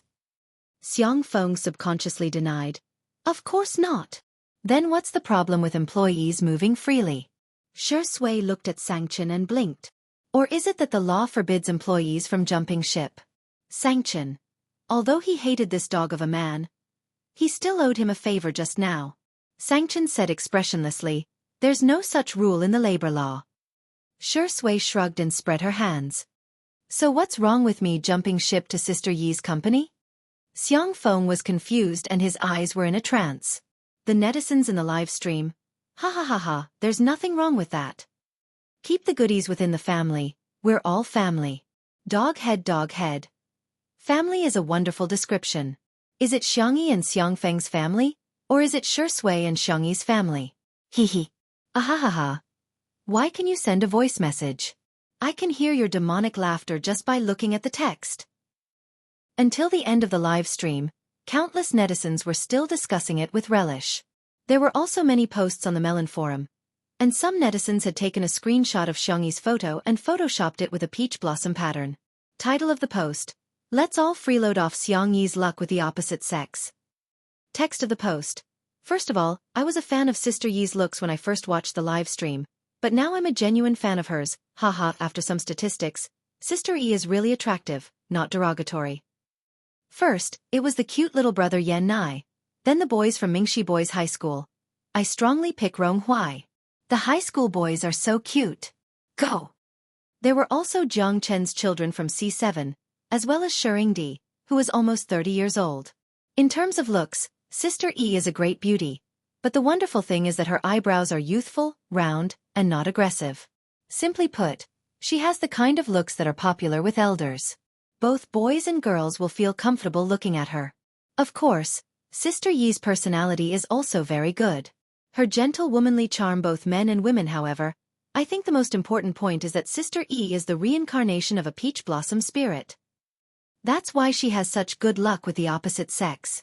I'll post it when I find a boyfriend. Because the post was so silly, it was soon pushed. What the hell? Superstition? Upstairs, what do you know? This is called seeking spiritual sustenance from theology. I'ms. Peach Blossom Spirit. You're a fake fan. Peach Blossom deity was more like it. The peach blossoms were bright and dazzling. Her. With her husband. In short, this post was inexplicably popular, and at one point, it was pushed to the top 3 most popular areas of the Melon forum. Before Xiangyi went to bed, she received a WeChat message from Ah Nan. Ah Nan how Nan. Suck. Ah Nan how Nan. Suck stars. Xiangyi slowly sent a few question marks over. Anan made a voice call. Sister E. I heard you're a peach blossom immortal. Let me suck. I also want to have good luck with the opposite sex and be single. Xiangyi was confused. But I'm single too, Anan blurted out. Aren't you married to Shuringdi? You've already taken wedding photos and gone on your honeymoon. Ahem, sorry, I kowtowed too much. Shui and I? Xiangyi looked innocent. There's nothing between the two of us. Before she finished speaking, there was a knock on her bedroom door. A gentle but seductive voice slowly sounded. Sister E, are you asleep? Chapter 328. On the other end of the screen, Anan. He was suddenly excited. He lowered his voice and covered his mouth as he laughed. Oh, it's really nothing for me to come looking for you in the middle of the night, Xiangyi. It's not what you think. Okay, no need to say anything, I understand. Anan gestured. Darling, don't worry. I'll support you no matter what you do. Do your best and defile Shuringdi. Okay. Slap. The call ended. Xiangyi. What should I do if my manager is too silly? She tidied up her nightgown and draped a small blanket over her shoulders before walking towards the door in her slippers. As soon as she opened the door, she was greeted with a beauty attack. Shui took off his sunglasses, revealing his deep brows and pure black pupils as he looked at her with a faint smile. The pajamas seemed to have been bought too big. The collar was loose, revealing a large area of cold white skin and clear collarbones. Xiangyi almost imperceptibly swallowed her saliva. The girl hadn't realized that her feelings for Shui were different from her feelings for her brother. It's so late, what's the matter? Xiangyi asked. Shui, let's go pick up Xiao Naofu together tomorrow? It must be homesick. Xiangyi, okay, I was planning to go tomorrow anyway. Oh. Suddenly, a bony hand covered the top of her head, the movements gentle and delicate. There's a feather on it. As an older brother, helping his sister twist a feather didn't seem like a big deal. Maybe it's from the pillow. Xiangyi forced herself to remain calm. After waiting for a few seconds, Shui still didn't look like he was done. She couldn't help but ask, Are you done? Yeah. Shui retracted his hand, his voice low and mellow. But, as he moved, the originally loose pajamas slipped down, revealing a thin but not weak shoulder. Your clothes. Xiangyi whispered, her voice as soft as a mosquito's. Shui blinked. What did you say? Xiangyi looked calm and composed as she draped the small blanket over Shui. It's cold, wear more. Shui was stunned for 2 seconds before her expression returned to normal. Thank you. You're welcome. I'm going back to my room. Xiangyi turned into the room and closed the door. She leaned against the door and patted her chest. His heart was beating abnormally fast. Outside the door, Shui lowered her long eyelashes and stood in place for a while. Then she chuckled softly. Not far from the French window, Sangchen, who was dressed in black silk pajamas, seemed to be one with the darkness. He gripped the cup tightly, as if he was a cedar covered in icicles on a distant mountain. I think you don't want your leg anymore. He didn't specify which leg he was referring to. Shui slowly walked a few steps in front of him. She wrapped the small blanket tightly around herself as if she was showing off. The fragrance of her hair still lingered on it. Are you angry again? Brother-in-law, Sangchen! Exclamation point. The man's eyes were cold and his tone was cold. What did you call me? Shui looked at him innocently. Brother-in-law, can you break my leg the day after tomorrow? After all, I'm going to pick up the child with Sister E tomorrow. Sangchen gritted his teeth. Child? Shui chuckled. Yes. Sangchen was so angry that he started to roll up his sleeves. He thought that he could have a showdown with Shui, but he didn't expect Shui to call Xiangyi so openly. Xiangyi, what's wrong? Shui complained. Sister E, someone bullied me. Who? Where? Sangchen.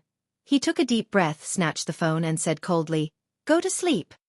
This dog of a man was really despicable and shameless. Chapter 329. The next day. After Xiangyi finished her morning exercise, she made some simple scallion pancakes, steamed buns, and pumpkin millet porridge. She left some breakfast for her uncle and brother. After having breakfast with Shui and the others, She set off. Li Jianyu called the cameraman along and started a live stream while walking. He was planning to do a behind-the-scenes version of Smog and Cat 2.0. Halfway there, Xiangyi suddenly thought of a serious problem. The esports players usually train until very late. They probably haven't woken up yet. Li Jianyu also reacted. It's only 8 o'clock now. Maybe some of them have just fallen asleep. Why don't we turn back? Xiangyi's eyes lit up. Why don't we go to the amusement park to play? Sure, Sui. Okay, we'll do as you say. The netizens were appalled. Is this considered a date? How old are you to go to the amusement park? Why are you pretending to be young? I'm speechless. There are so many people at the amusement park. If celebrities go there, won't there be an accident? Can Xiangyi grow some brains? Li Jianyu was a little tempted, but considering the safety issue, he could only say regretfully, "Forget it, we didn't contact the amusement park in advance to clear the area. If you two go in disguise, you'll still be easily recognized. It won't be good if an accident happens." That crazy Xiaofan fan from before was a good example. Xiangyi. Clear the area? I'll take care of it. Li Jianyu was shocked. Sister E, are you omnipotent? In the live stream, there were always netizens who were nitpicking. Can you do whatever you want with money? You can smile. Is she flaunting her wealth? Is she flaunting her wealth? How can anyone like such a woman? Is there something wrong with your brains? Think about those people who have booked tickets in advance and are excited to go to the amusement park, only to be told that they can't enter because the rich people have cleared the area. Haha. The gap between the rich and the poor is so big that no one cares? Until the nanny vans stopped at an amusement park. The cameraman got out of the car first and took photos of the surrounding scenery. The surrounding greenery was excellent. The sky was blue, the clouds were white, and the flowers were in full bloom. Even the road signs were made into cartoon designs. Some netizens from Nanqing were puzzled. I've been to all the amusement parks in Nanqing, but I've never seen one with such good greenery. Which amusement park is this? Is it new? The next second, the camera was aimed at the entrance of the amusement park. The words, Tutu Amusement Park, came into view. Netizens. I have a familiar feeling. No, impossible, I don't believe it. Does Xiangyi have an amusement park at home? Li Jianyu was also surprised when he saw the name of the amusement park. He asked weakly, Sister E, this isn't also your family's business, right? Xiangyi was a little embarrassed. It was built by my grandfather. It's not open for business. This is actually a mini version of the amusement park. It's very small inside, about 1/10 the size of a normal amusement park. There are only merry-go-round rides, but it should be just enough for us to play for a few hours. Li Jianyu. 10% is already a lot. Isn't it better to build a house? He had been a social worker at Muyao TV for several years, but he hadn't even saved up enough money for a down payment on a house. In the live stream, poverty has really limited my imagination. Come out and get beaten up. Your family's little amusement park won't affect others at all. What should I do? I suddenly have an idea. Sure, Sui might as well not marry Sister E and marry into her family as a gigolo. Chapter 330. Is there such a good thing? Sure, Sui. Get out of the way. Let me do it. Sister E, let's discuss this. Don't be so rigid about gender, okay? Look at you people. Do you even have any integrity? All you know is to marry into the family. Mom, I'm your child that you've lost for over 20 years. Ha ha ha, you're making me laugh to death. Sister E is only 20 years old. How can she give birth to a child in your 20s? The silly netizens were having so much fun with the jokes that they drowned out the haters' comments. The procedure to enter the garden was very simple. They had to scan their faces. There were only a few staff members, but their service was very good. Xiangyi and Shui went in first. Li Jianyu said in all seriousness, "Isn't this something only children play? Old Zhang, let's shoot properly later and try to make it feel like an idol drama." The netizens commented, "Director Li, you must be a fan.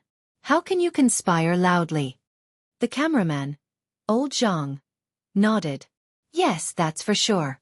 I'm already in my 40s. Why would I play this?" A few minutes later, Li Jianyu sat on the merry-go-round and laughed like a fool. Ha ha ha, this thing is quite fun. Oh, let's go higher, let's go higher. Little brother, can you double the speed? The staff member had a Mona Lisa smile on his face. Sure. Li Jianyu said. Old Zhang, come on. Hurry up and come with me. A merry-go-round that's twice the speed is one of a lifetime. If you miss it, you'll have to wait until your next life. Old Zhang was tempted. Then I'll play 2 rounds with you. Hence, the manual position became a fixed position. The netizens in the live stream were laughing like crazy. Director Li, Old Zhang, so fragrant. You two wake up. We want to watch Sister Yi and Shi Sui go on a date. Why did the idol drama turn into a country romance? Why am I laughing so hard in front of the screen? Variety shows required a sense of variety. Most people watched the live stream to pass the time and have some fun. Li Jianyu and Old Zhang's casual self-indulgence, which made them even more hilarious. This scene would also become one of the textbook scenes of variety shows in the future. On the other side, the theme of the entire amusement park was rabbits. There were cute big rabbits, small rabbits, white rabbits, and gray rabbits everywhere. Most of the amusement facilities were also related to rabbits. Xiangyi was playing a game of Hit the Rabbit. She had liked to play this game since she was young. The feeling of smashing rabbits with a carrot hammer was especially stress-relieving. Shi Sui, on the other hand, was interested in the cotton candy being sold at the side. He stared straight at it, and the young lady in charge of selling the cotton candy blushed under his stare. Well, do you want some? I'll give you one. Shi Sui thanked her with a smile and waved at her. However, after Xiangyi finished playing with the rabbit, she felt her sleeve being gently tugged. She looked up and saw Shi Sui's wet eyes. She looked pitiful. Xiangyi's tone was like coaxing a cub. What do you want? I'll buy them all for you. I have money. Putting everything else aside, if the annual income of Tutu's farm was made public, it would be enough to make people gasp in amazement. Not to mention, Xiangyi also had the supplementary cards of the entire Xiang family. Her grandfather had given her a building, her grandmother had given her a floor of a shop, her aunt had given her a small gemstone mine overseas, and so on. Although it would be a little difficult to cash them all out, it was more than enough to raise Shi Sui. Shi Sui pointed at the cotton candy not far away. Sister Yi, I want some, Xiangyi. Okay, I'll buy it. The young lady was stunned on the spot. Didn't she say that she didn't want to eat it just now? Chapter 331. Hello, I'd like a cotton candy. Xiang Yi's soft voice pulled her back to reality. As a staff member of Tutu Amusement Park, the young lady was well aware of who the amusement park was built for. Old Mr. and Mrs. Xiang doted on their granddaughter so much that the amusement park was named after Xiangyi's alternate account. The maintenance of the venue and facilities alone required an unlimited amount of manpower and resources. The staff members were all students sponsored by the Xiang family. Not only were their jobs easy, but they could also supplement their family expenses. Miss Xiang, the cotton candy is free of charge. There are 2 colors. Which one would you like? Xiangyi tilted her head to look at Shi Sui. He looked down and said with a faint smile, Pink. Okay, please wait a moment. Soon, a huge pink fluffy cotton candy was handed to Xiangyi. Xiangyi handed it to Shi Sui with a radiant smile. The tall man holding the cotton candy was clearly a strange scene, but the young lady felt a tinge of sweetness. These two are in love, aren't they? Aren't they? At the same time, a low-key and comfortable car stopped at the entrance of the amusement park. Xiang Yin got out of the car first. He was dressed fashionably in a floral shirt with oil paintings and beige trousers. Although his hair was white, he was hale and hearty. Xiang Yin opened the car door for his beloved wife out of habit. Madame Xiang was wearing a floral dress with an apricot-colored shawl. The color of her bag was also similar to Xiang Yin's tie. Old man, help me take a photo later. I want to post it on my WeChat moments and piss off Mrs. Zhou next door. As the group leader of the elderly Plaza Dance Group, Mrs. Zhou was also the first to master the usage of WeChat, much to the envy of countless group members. Xiang Yin said in disdain, How childish. Madame Xiang humphed and said, Why? Do you dislike me? Find another grave then. Don't lie next to me in the future. Xiang Yin said, I'll take a photo, okay? He didn't even know how to use WeChat. Why didn't his family teach him? Of course, it was because his son was busy, his daughter was busy, his grandson was busy, and his granddaughter. Humph, he didn't have a granddaughter. This brat had angered her own grandmother so much that she fainted several times. There was no way he would admit that she was his granddaughter. Xiang Yi's grandfather, Madame Xiang, was not very good at surfing the internet, so she didn't know about Xiang Yi's live stream. Madame Xiang said, "I heard from Feng Feng that little Tutu has become normal. Did you forget what Taoist Qin said? She was possessed by an evil spirit." Nonsense. Although Xiang Yin's grandfather was a traditional Chinese medicine practitioner who believed in the theory of yin and yang and the 5 elements to treat illnesses, he firmly refused to believe in ghosts and gods. Why are you mentioning her? You're affecting my mood. Let me tell you, old woman, I, Xiang Yin, will never acknowledge her as my granddaughter. Madame Xiang sighed. When she thought of how Xiang Yi had done all kinds of evil deeds in the past year, she felt really suffocated. At first, she brought Xiang Yi back to the Xiang family's old mansion to recuperate, but she ended up causing a huge ruckus in the old mansion. The worst time was when she angered Xiang Yin so much that he was sent to the hospital and almost sent to the intensive care unit. Over time, no matter how passionate the 2 old men were, they became disheartened. Later on, Sangchen made the decision to send her away, but Xiang Yi didn't take the initiative to contact them. Gradually, there was no news from her. To their surprise, when they entered the garden, the staff said respectfully, "Old master, Miss Xiang has brought her friends here to play." Xiang Yin frowned and asked, "How many people? Are they men or women?" The staff answered, 3 men. Xiang Yin's beard flared up and he hollered, "This brat!" Chapter 332. She's getting more and more outrageous.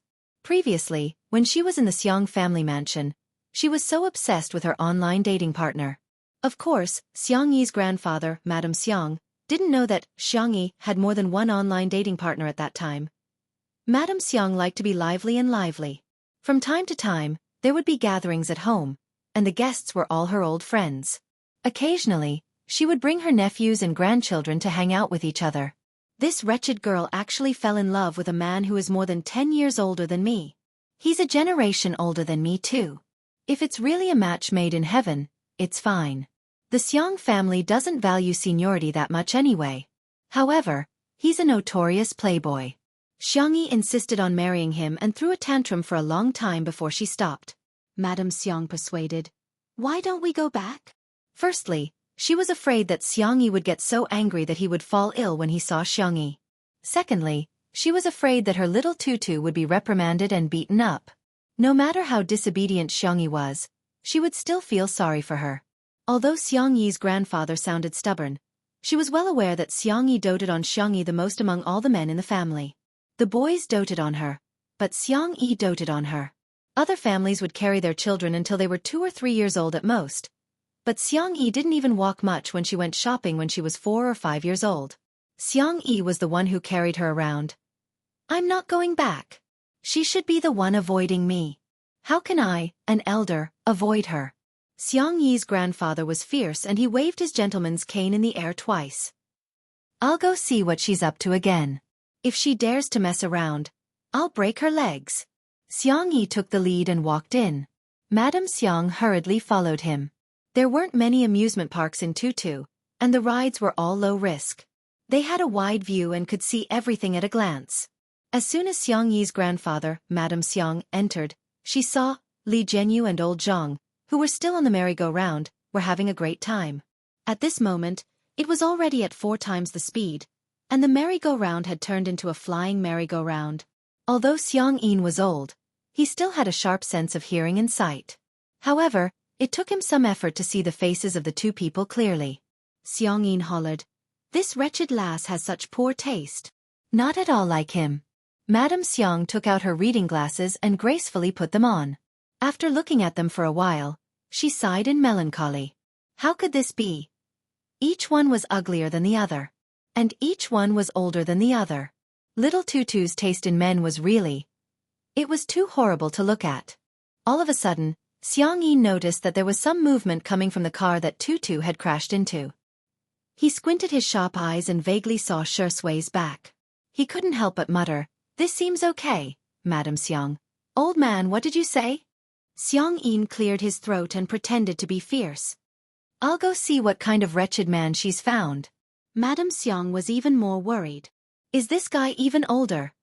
The two walked past the tripod where the camera was fixed. Li Jianyu and old Zhang were immersed in the childish joy of men and didn't notice the two of them at all.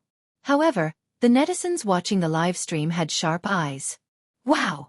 That pair of grandparents is so trendy. Ooh, Grandpa's tie and Grandma's bag are of the same color. Wait, didn't Sister E say that this amusement park is not open to the public? Could it be that they are her elders? Huh? Doesn't that mean our Shui is going to meet her parents? Chapter 333. On the other side, Xiangyi was happily playing with Shui. There were two long bunny ears on the front of the bumper car, which would droop down like a lop-eared rabbit when they collided with each other. Xiangyi rarely went to the amusement park after junior high school. The reason was simple. No matter how fun the amusement park was, it would be boring to play alone. After her parents got into an accident, she couldn't get over it for a long time and studied at home in elementary school. After junior high school, she kept skipping grades and was busy with her studies. Hence, she didn't have much time to socialize. The few friends whom she was close to had completely cut off contact with them because of that person in the past year. She felt that Shui was really kind and mature. Yet, she was willing to play such a childish game with her. She skillfully turned the steering wheel and locked onto Shui's position before accelerating towards Tutu's car. Halfway through, an old man appeared out of nowhere. Xiangyi hurriedly stepped on the brakes, but due to inertia, she hit her head against the steering wheel. When she looked up, there was a red patch on her fair forehead. It was painful to look at. Xiangyi couldn't help but frown. Xiangyi's eyes lit up when she saw him. Grandpa! Xiangyi immediately said, Don't call me Grandpa. I'm not your grandpa. I don't have a granddaughter like you. His tone was cold and harsh, causing the light in Xiangyi's eyes to dim. She lowered her eyelashes and adjusted her emotions for a few seconds before pressing the button to reverse the car. Tutu's car reversed a great distance, and the bunny ears on the front of the car had malfunctioned. They drooped down dejectedly and looked listless. Xiangyi was speechless. What? I told you not to call me Grandpa and you're really not going to do it? You're finally obedient. Xiangyi didn't expect that he would get angry when Xiangyi was disobedient. Now that she was obedient, he got even angrier. Madame Xiang was a few steps slower. When she walked over, she discovered that Xiangyi had reversed the car and left without saying a word. Seeing that Xiangyin's forehead and eyes were red, old Mrs. Xiang's heart melted and she waved at her. Your grandpa is scaring you. Ignore him. Be good, Tutu, come to grandma. Xiangyi hesitated, wondering if she should go over. Xiangyi exclaimed, Don't come over. I don't want to see you.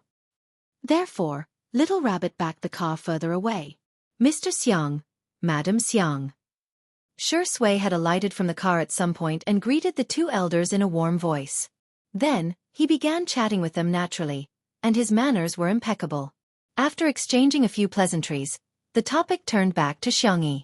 Xiangyi's grandfather said sarcastically, She has the time to come to the amusement park with you but doesn't have the time to visit me at the old residence. I think she doesn't take me seriously at all. Shui said apologetically, Grandpa, you've misunderstood. It's not that Sister E doesn't want to go. It's because of work. We're here today to shoot some material. He glanced in the direction of the merry-go-round, his temples twitching. That's our show's director and cameraman. They're doing a live broadcast. Just as he was about to explain what a live broadcast meant, he heard Madame Xiang say, Live broadcast? I've heard of it before. Live broadcasts sell goods. It's like shopping on TV. I've seen Mrs. Zhou's grandson next door teach her how to shop. She was really envious because neither she nor Xiangyi knew how to shop. Shui smiled and asked, Grandma, what do you want to buy? Do you want Sister E to come over and buy it for you? Before Madame Xiang could answer, Xiangyi interjected, No. Need. Chapter 334. Madame Xiang retorted, Do you know how to do it? Xiangyi said guiltily, I can learn. You've already learned it several times, Madame Xiang said, exposing him mercilessly. Xiangyi thought, You're hurting my feelings, old woman. He retorted stubbornly, Anyway, I don't want that wretched girl to teach me. I'm telling you, if she ignores me, I won't say a word to her either. Xiang Yin was full of energy and roaring loudly.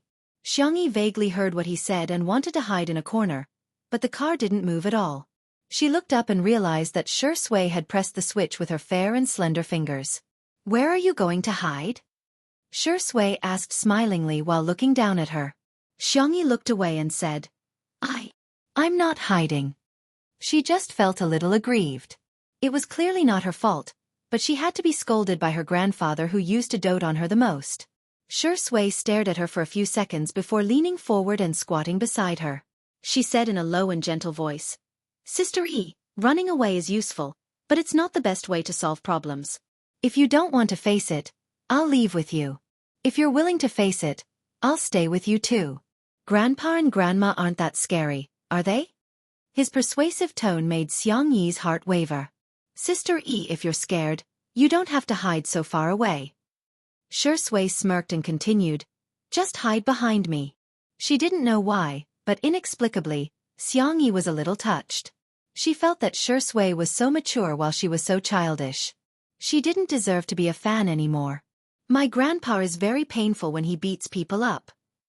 As a hot-tempered traditional Chinese medicine practitioner, Xiang Yin's grandpa would often say, I'll blow a swona at your grave, to his patients who refused to listen to his advice. He was also very ruthless when he beat people up, and Xiang Yin's uncle would often be beaten to tears. It's okay, I can take a beating. A few seconds later, Xiang Yi pursed her lips and said, Okay then. I'll go see Grandpa. Xiang Yin rubbed her head gently. Sister E, you're so obedient. After Li Jianyu and old Zhang let go of themselves and reaped the joy, they finally remembered their original job. They hurriedly carried the camera and other live stream equipment to Xiang Yi. Coincidentally, he saw that Xiang Yi was driving Tutu's car and had Shi Sui sit in the front passenger seat. Xiang Yi even reminded him to fasten his seatbelt. Although Tutu's car was a two-seater, Shi Sui was tall and had long legs. After sitting in the car, the originally small space became even more cramped. Their arms seemed to be touching each other. The netizens in the live stream, ha ha ha, fastening the seatbelt is so cute, there are thousands of paths, but safety comes first. This car is so cute. He wanted it. I want it. The two of them drove to Xiang Yi's grandfather, Madame Xiang. Shi Sui got out of the car while Xiang Yi was still hesitating. The man chuckled and opened the car door for her. He drew a half circle in the air with his hand, as if inviting a proud and elegant princess to dance. Princess Tutu, please get out of the car. Xiang Yi was speechless.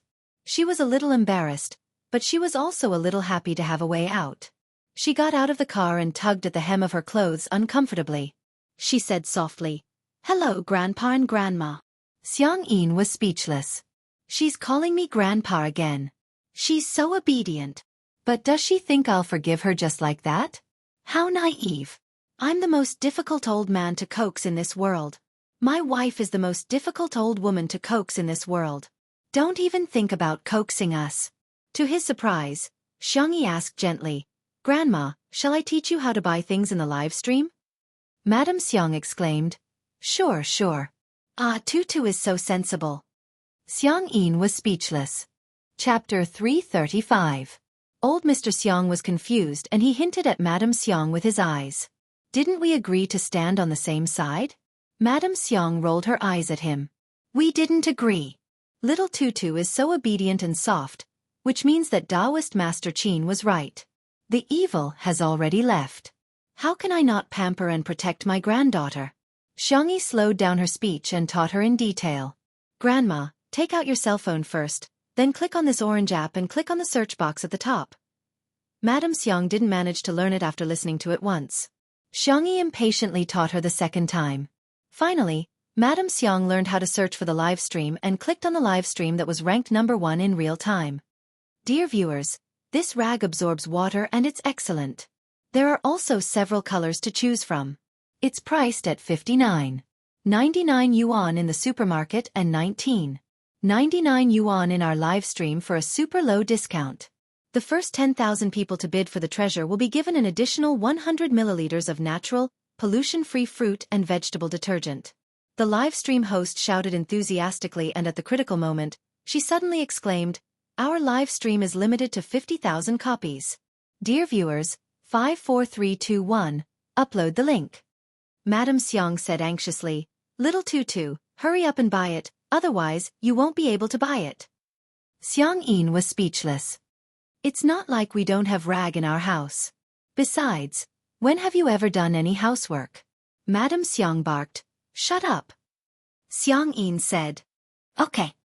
Seeing this scene in the live stream of Two Under One Roof, the netizens almost burst into laughter. I'm watching a live stream? Grandma looks just like the first time I saw a live stream selling goods. Ha ha ha, I can't take it anymore. Grandma is so cute when she's angry at Grandpa. Grandpa looks fierce, but I didn't expect him to be a henpecked husband. Looking at the interaction between her grandparents, Xiangyi couldn't help but burst into laughter. She followed the live stream's instructions and grabbed the coupons before buying them. The screen showed that the order had been successfully placed. Madame Xiang was overjoyed. Great. We've got it. Xiangyi said, "Grandma, it's actually more than 50,000 was just a marketing tactic." Before he could finish his sentence, Shui patted him on the shoulder. The young girl exchanged glances with him, understanding tacitly. As long as Grandma is happy, there's no need to expose her. Then, the host started to show the second product. This is a pair of men's sports shorts. It absorbs sweat and is easy to wear. Original price blah blah blah. Madame Xiang said in disdain, "Little Tutu, isn't there a skip button?" Xiangyi shook her head. However, Xiang Yin was a little anxious. He hollered at the screen, "Why are you speaking so quickly? Kid, speak slowly." He didn't even hear it clearly. The netizens in the live stream, the reality of the world. Ha ha ha, does anyone want to go to the streamer's live stream and spam speak slowly? My sister is the same. She's so obsessed with shopping for herself. When I asked her to buy me socks, she said you're not worthy cac. The live stream soon finished describing the product and Xiang Yin was obviously a little tempted. He egged Madame Xiang on. "Old woman, buy it for me." Madame Xiang said leisurely, "It's not like you don't have any pants to wear. It'd be a waste to buy so many." Xiang Yin was speechless. Madame Xiang did it on purpose. After getting along with Xiang Yin for decades, she had a firm grasp of his character. Sure enough, after being rejected by her, Xiang Yin crossed his arms angrily. He didn't want to buy it at first, but when he heard the live stream say that there were only 5,000 pairs left, he couldn't help but poke Xiangyi's arm. It was the kind of touch that caused him to leave immediately. He said arrogantly, "Hey, buy it for me." Chapter 336. Ha! Xiangyi froze in shock. Is Grandpa talking to me? Seeing that she was ignoring him, Xiang Yin said reluctantly, "I'll give you money. I won't take advantage of you." A faint smile appeared in Shui's eyes. Madame Xiang turned around and covered her mouth as she snickered. Who was the one who said he was going to ignore little Tutu? How many minutes has it been? Xiangyi snapped back to reality and said, "Grandpa, I'll buy it for you now. What color do you want?" Xiang Yin humphed and said, "Black one, it'll go well." He had learned the word "go well" from Madame Xiang. Women are so troublesome. They've been wearing couple outfits for decades and yet they don't get tired of it. He had no choice but to wear it with her. Xiangyi smiled and said, "Okay." There were some haters in the live stream. She bought it just like that? She didn't even ask for his size. She's so careless. I'm dying of laughter. What kind of rich and beautiful girl is she? She's trying to please Grandpa with a pair of pants that cost more than 100 yuan. Serves Grandpa right for not liking her. After all, boys are meant to carry on the family name while girls are meant to be outsiders sooner or later. In the next second, Xiangyi said, "Grandpa, I remember that you wear XL. Can I buy XXL pants for this pair of pants? It'll be more comfortable if the sweatpants are looser."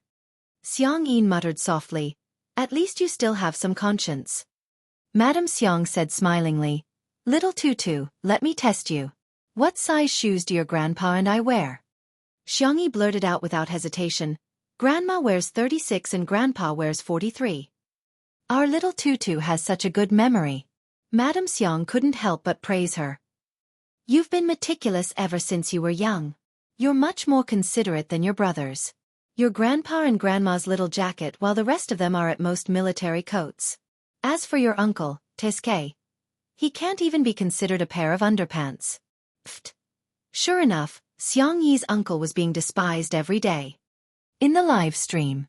This time, no one indulged the haters and they immediately started retorting. Xiang Yin? Do you know that the Qing dynasty? Do you still value boys over girls?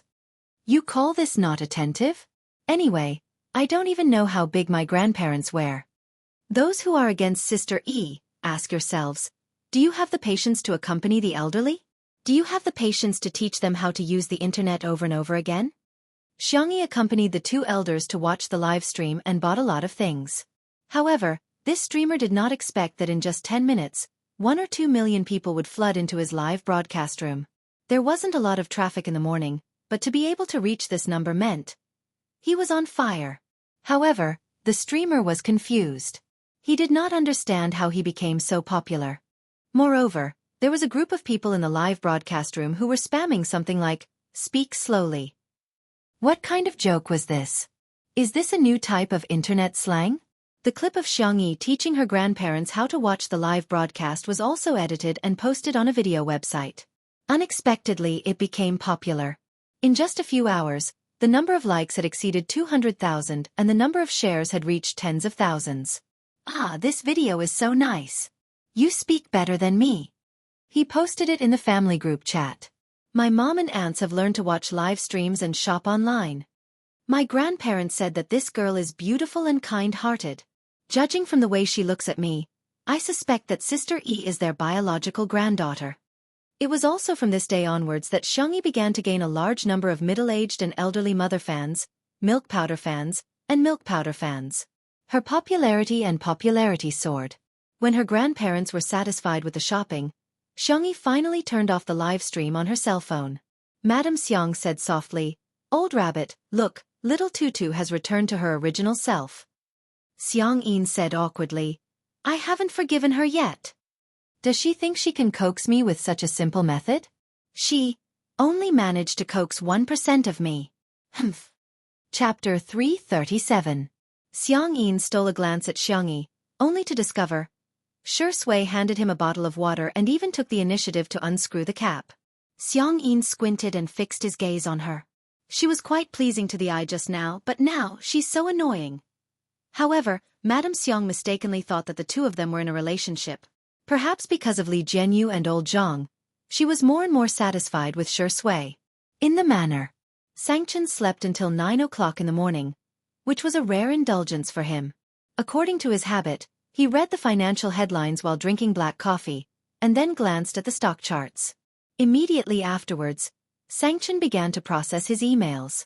Although he was on vacation, there were still some things that he had to take care of. Halfway through replying to the English email, his cell phone vibrated. He picked it up to take a look, only to see that it was a message from Guardian of the best Xiang Yi in the world. Guardian, sorry to disturb you, I've sorted out the details of the case and sent them to you. Can I send the document to you directly on WeChat? Sangchen expressed assent. Soon, Guardian sent the document over. Sangchen opened it and skimmed through it before carefully combing through it. The gist of it was that Guardian's good friend had graduated from college this year and she majored in chemistry. When she applied for a job, she came in first in the written test and interview. However, in the end, she was not hired and a man who ranked lower than her was hired instead. She called the HR department to inquire about it, but the reply she received was that the position was more suitable for men. Guardian's good friend was furious, but she had just graduated and didn't have the money to file a lawsuit. Guardian wanted to seek help from a public interest lawyer on Weibo, so she tried to post it. She didn't expect to receive a reply from Sangchen. She was already very grateful. After learning that Sangchen was Sister Yi's elder brother, she felt even more embarrassed because she felt that she had caused trouble for Sangchen and indirectly for Sister Yi. Guardian. Is this lawsuit easy to fight? If it's a waste of time, forget it. My friend is looking for a new job. Guardian. Pitiful. JPG. In the beginning, she and her good friend were indeed furious, but as time passed, they had no choice but to accept it. After all, there was too much inequality in this society. They were just two ordinary freshmen. How could they fight against those cruel rules? Chen. I'll arrange for someone to follow up. Chen. Do you have any more expression packs? The guardian on the other end of the screen was stunned for a moment. Only then did he realize that the emoticon she had just sent was made from Sister Yi's GIF. Guardian. Yes, yes. She hurriedly sent over the dozens of Sister Yi emojis she had made. On the other end of the screen, Sangchen was expressionless and serious. He saved the emojis one by one. Chen. For the sake of the emoji pack, I will personally take charge of this case. The trial is expected to start in 3 days. You and your friend should prepare for it. Guardian. Did she see wrongly? The top lawyer in the country, a big shot who only took on cases in the millions, was actually going to personally take on such a small case. Guardian was instantly terrified. This is not necessary. Moreover, Sangchen was not a public interest lawyer. His legal fees were very, very expensive. Even if Sangchen didn't want it, she and her friend should give him some. She reckoned that she and her friend would have to eat dirt for the next few months. Buzz, she lowered her head and looked at her phone. Chen, in the future, if you have any tutu emojis, send them to me as soon as possible. Thank you. After turning off the screen, Sangchen returned to his cold, noble, and elegant appearance. Chapter 338. At the amusement park. When Li Jianyu heard that Madame Xiang wanted to take a photo, he volunteered to do it for her. Xiang Yin looked extremely displeased. What? Are you trying to snatch my job? Shi Sui said, why don't we all take a photo? Grandma, you can use the photo of whoever you like. Madame Xiang nodded gracefully and said, thank you for the trouble then. Hence, the netizens in the live stream witnessed Madame Xiang striking a pose that was commonly used throughout the country. A shawl. Director Li is so hardworking. He's even lying on the ground to take a photo. Ha ha ha. Damn. I suspect that Madame Xiang is spying on our family life. It's so realistic. My mother and aunt always take this pose when they go to scenic spots. After changing a few poses, Madame Xiang came over to take a look at the photos. Li Jianyu was also very good at it. After getting Madame Xiang's permission, he got old Zhang to do a close-up of everyone's cell phones. First, it was Xiang Yi's. Her photos were quite decent, which was not bad. Next was Li Jianyu's photo, which was impressive as he took a beautiful photo. Next was Shi Sui's photo, which was surprisingly good at taking photos and made Madame Xiang look warm and affectionate. Finally, it was Xiang Yin's turn. The netizens in the live stream mocked mercilessly. Grandpa, you're a straight man. You've made Grandma look like a dot in the photo. Thank you, I'm offended. Even my boyfriend looks so ugly when he takes photos of me. Ha ha ha, I even saw several photos with their eyes closed. They were really perfect when Grandma blinked. Madame Xiang adjusted her shawl and said with a smile, I hereby announce that the best photo goes to Little Tutu. Before she could finish, someone criticized her. Even if you're biased, you shouldn't be like this, right? Anyone can tell that Director Li and Shi Sui have done a good job. I'm speechless. The next second, Madame Xiang said leisurely, Little Tutu, Shi Sui, and Little Li are tied for first place. She winked at the three of them and said, there will be rewards for all of you later. The netizens in front of the screen were stunned for a moment before they realized how brilliant Madame Xiang's EQ was. Grandma is so gentle. I don't care. I want to cheer for Grandma. Xiang Yin panicked. What about me? Second? Madame Xiang said in disdain. You wish. You're last. It could be said that the double standards were incisively and vividly displayed. Feeling aggrieved and infuriated, Xiang Yin turned around and ignored Madame Xiang. He asked Xiang Yi fiercely, are my photos really that bad? Xiang Yi. What kind of question was this? Just as she was struggling with how to answer, Shi Sui naturally continued. Grandpa, Grandma must like the photos you took the most because you're the person she likes the most. Xiang Yin's face stiffened. 1 second, 2 seconds. In the third second, the corners of his mouth curled up with joy. This little imp is quite eloquent. However, in the blink of an eye, he recalled the scene of Shi Sui handing Xiang Yi a glass of water just now, and his expression immediately changed. Glib tongue. What if he bullies Little Tutu in the future? I can't have such a man. The netizens watching the live stream all expressed that Xiang Yin's facial expression was textbook level. Of course, Madame Xiang could guess Xiang Yin's thoughts. She found an excuse to ask him to go to the side to take photos of the flowers and plants. She then affectionately held Shui's hand. Grandson-in-law, you must take good care of Tutu. Xiang Yi was confused. Grandma, did you misunderstand something? She was about to explain, but Shui smiled and said, Grandma, don't stand on ceremony with me. It's my duty to take care of Tutu. Xiang Yi was dumbfounded. Chapter 339. Her cherry lips quivered and she muttered, No, he's not. Xiang Yi suddenly felt an arm around her shoulder and was momentarily at a loss for words. She looked at Shui in astonishment. Shui's expression remained the same as he leaned over and whispered a few words into her ear. Xiang Yi was speechless. Shui said that since Grandma was so happy, he didn't want to disappoint her and said that he could reluctantly pretend to be her boyfriend. It sounded like he was being considerate of her and Grandma, but Xiang Yi felt that something was amiss. The fans who were watching the live stream were flabbergasted. This is the ugly husband meeting the parents, right? Ugly? Mind your words, how is our Shui ugly? Official announcement? Shui didn't deny that Grandma called him her grandson-in-law, which means he's acquiescing. Madame Xiang couldn't help but cover her mouth and snicker when she saw how harmonious and intimate the two of them were. Seems like my dear Tutu and her grandson-in-law have a good relationship. Madame Xiang thought that it was good for girls to be in a relationship a few times as they would become more mature when it came to relationships.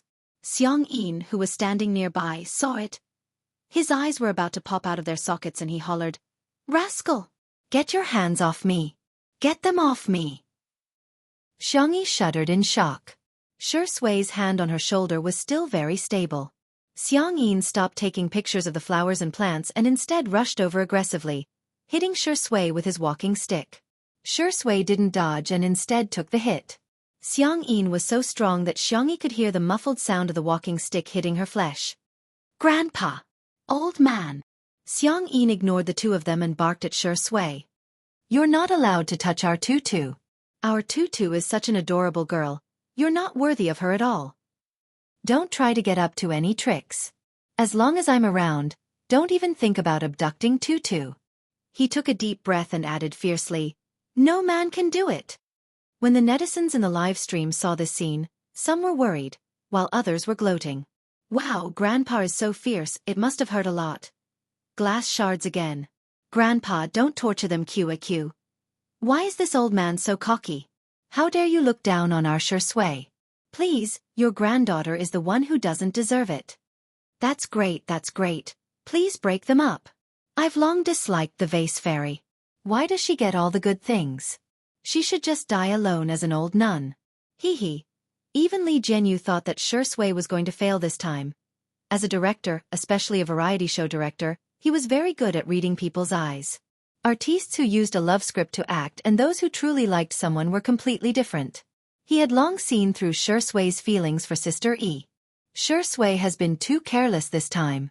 She had improved Madame Xiang's impression of her but caused Xiang Yi's grandfather to detest her greatly. That was simply not worth the loss. Unexpectedly, before Xiang Yi's grandfather swung his cane again, Xiang Yi pulled Shui back with one hand and grabbed Xiang Yi's cane with the other. Grandpa, you've misunderstood. I'm not going to his house. Xiang Yi's grandfather hollered. Do you still want him to marry into our family? Madame Xiang coughed lightly and said, It's not impossible. Xiang Yi's grandfather flew into a rage.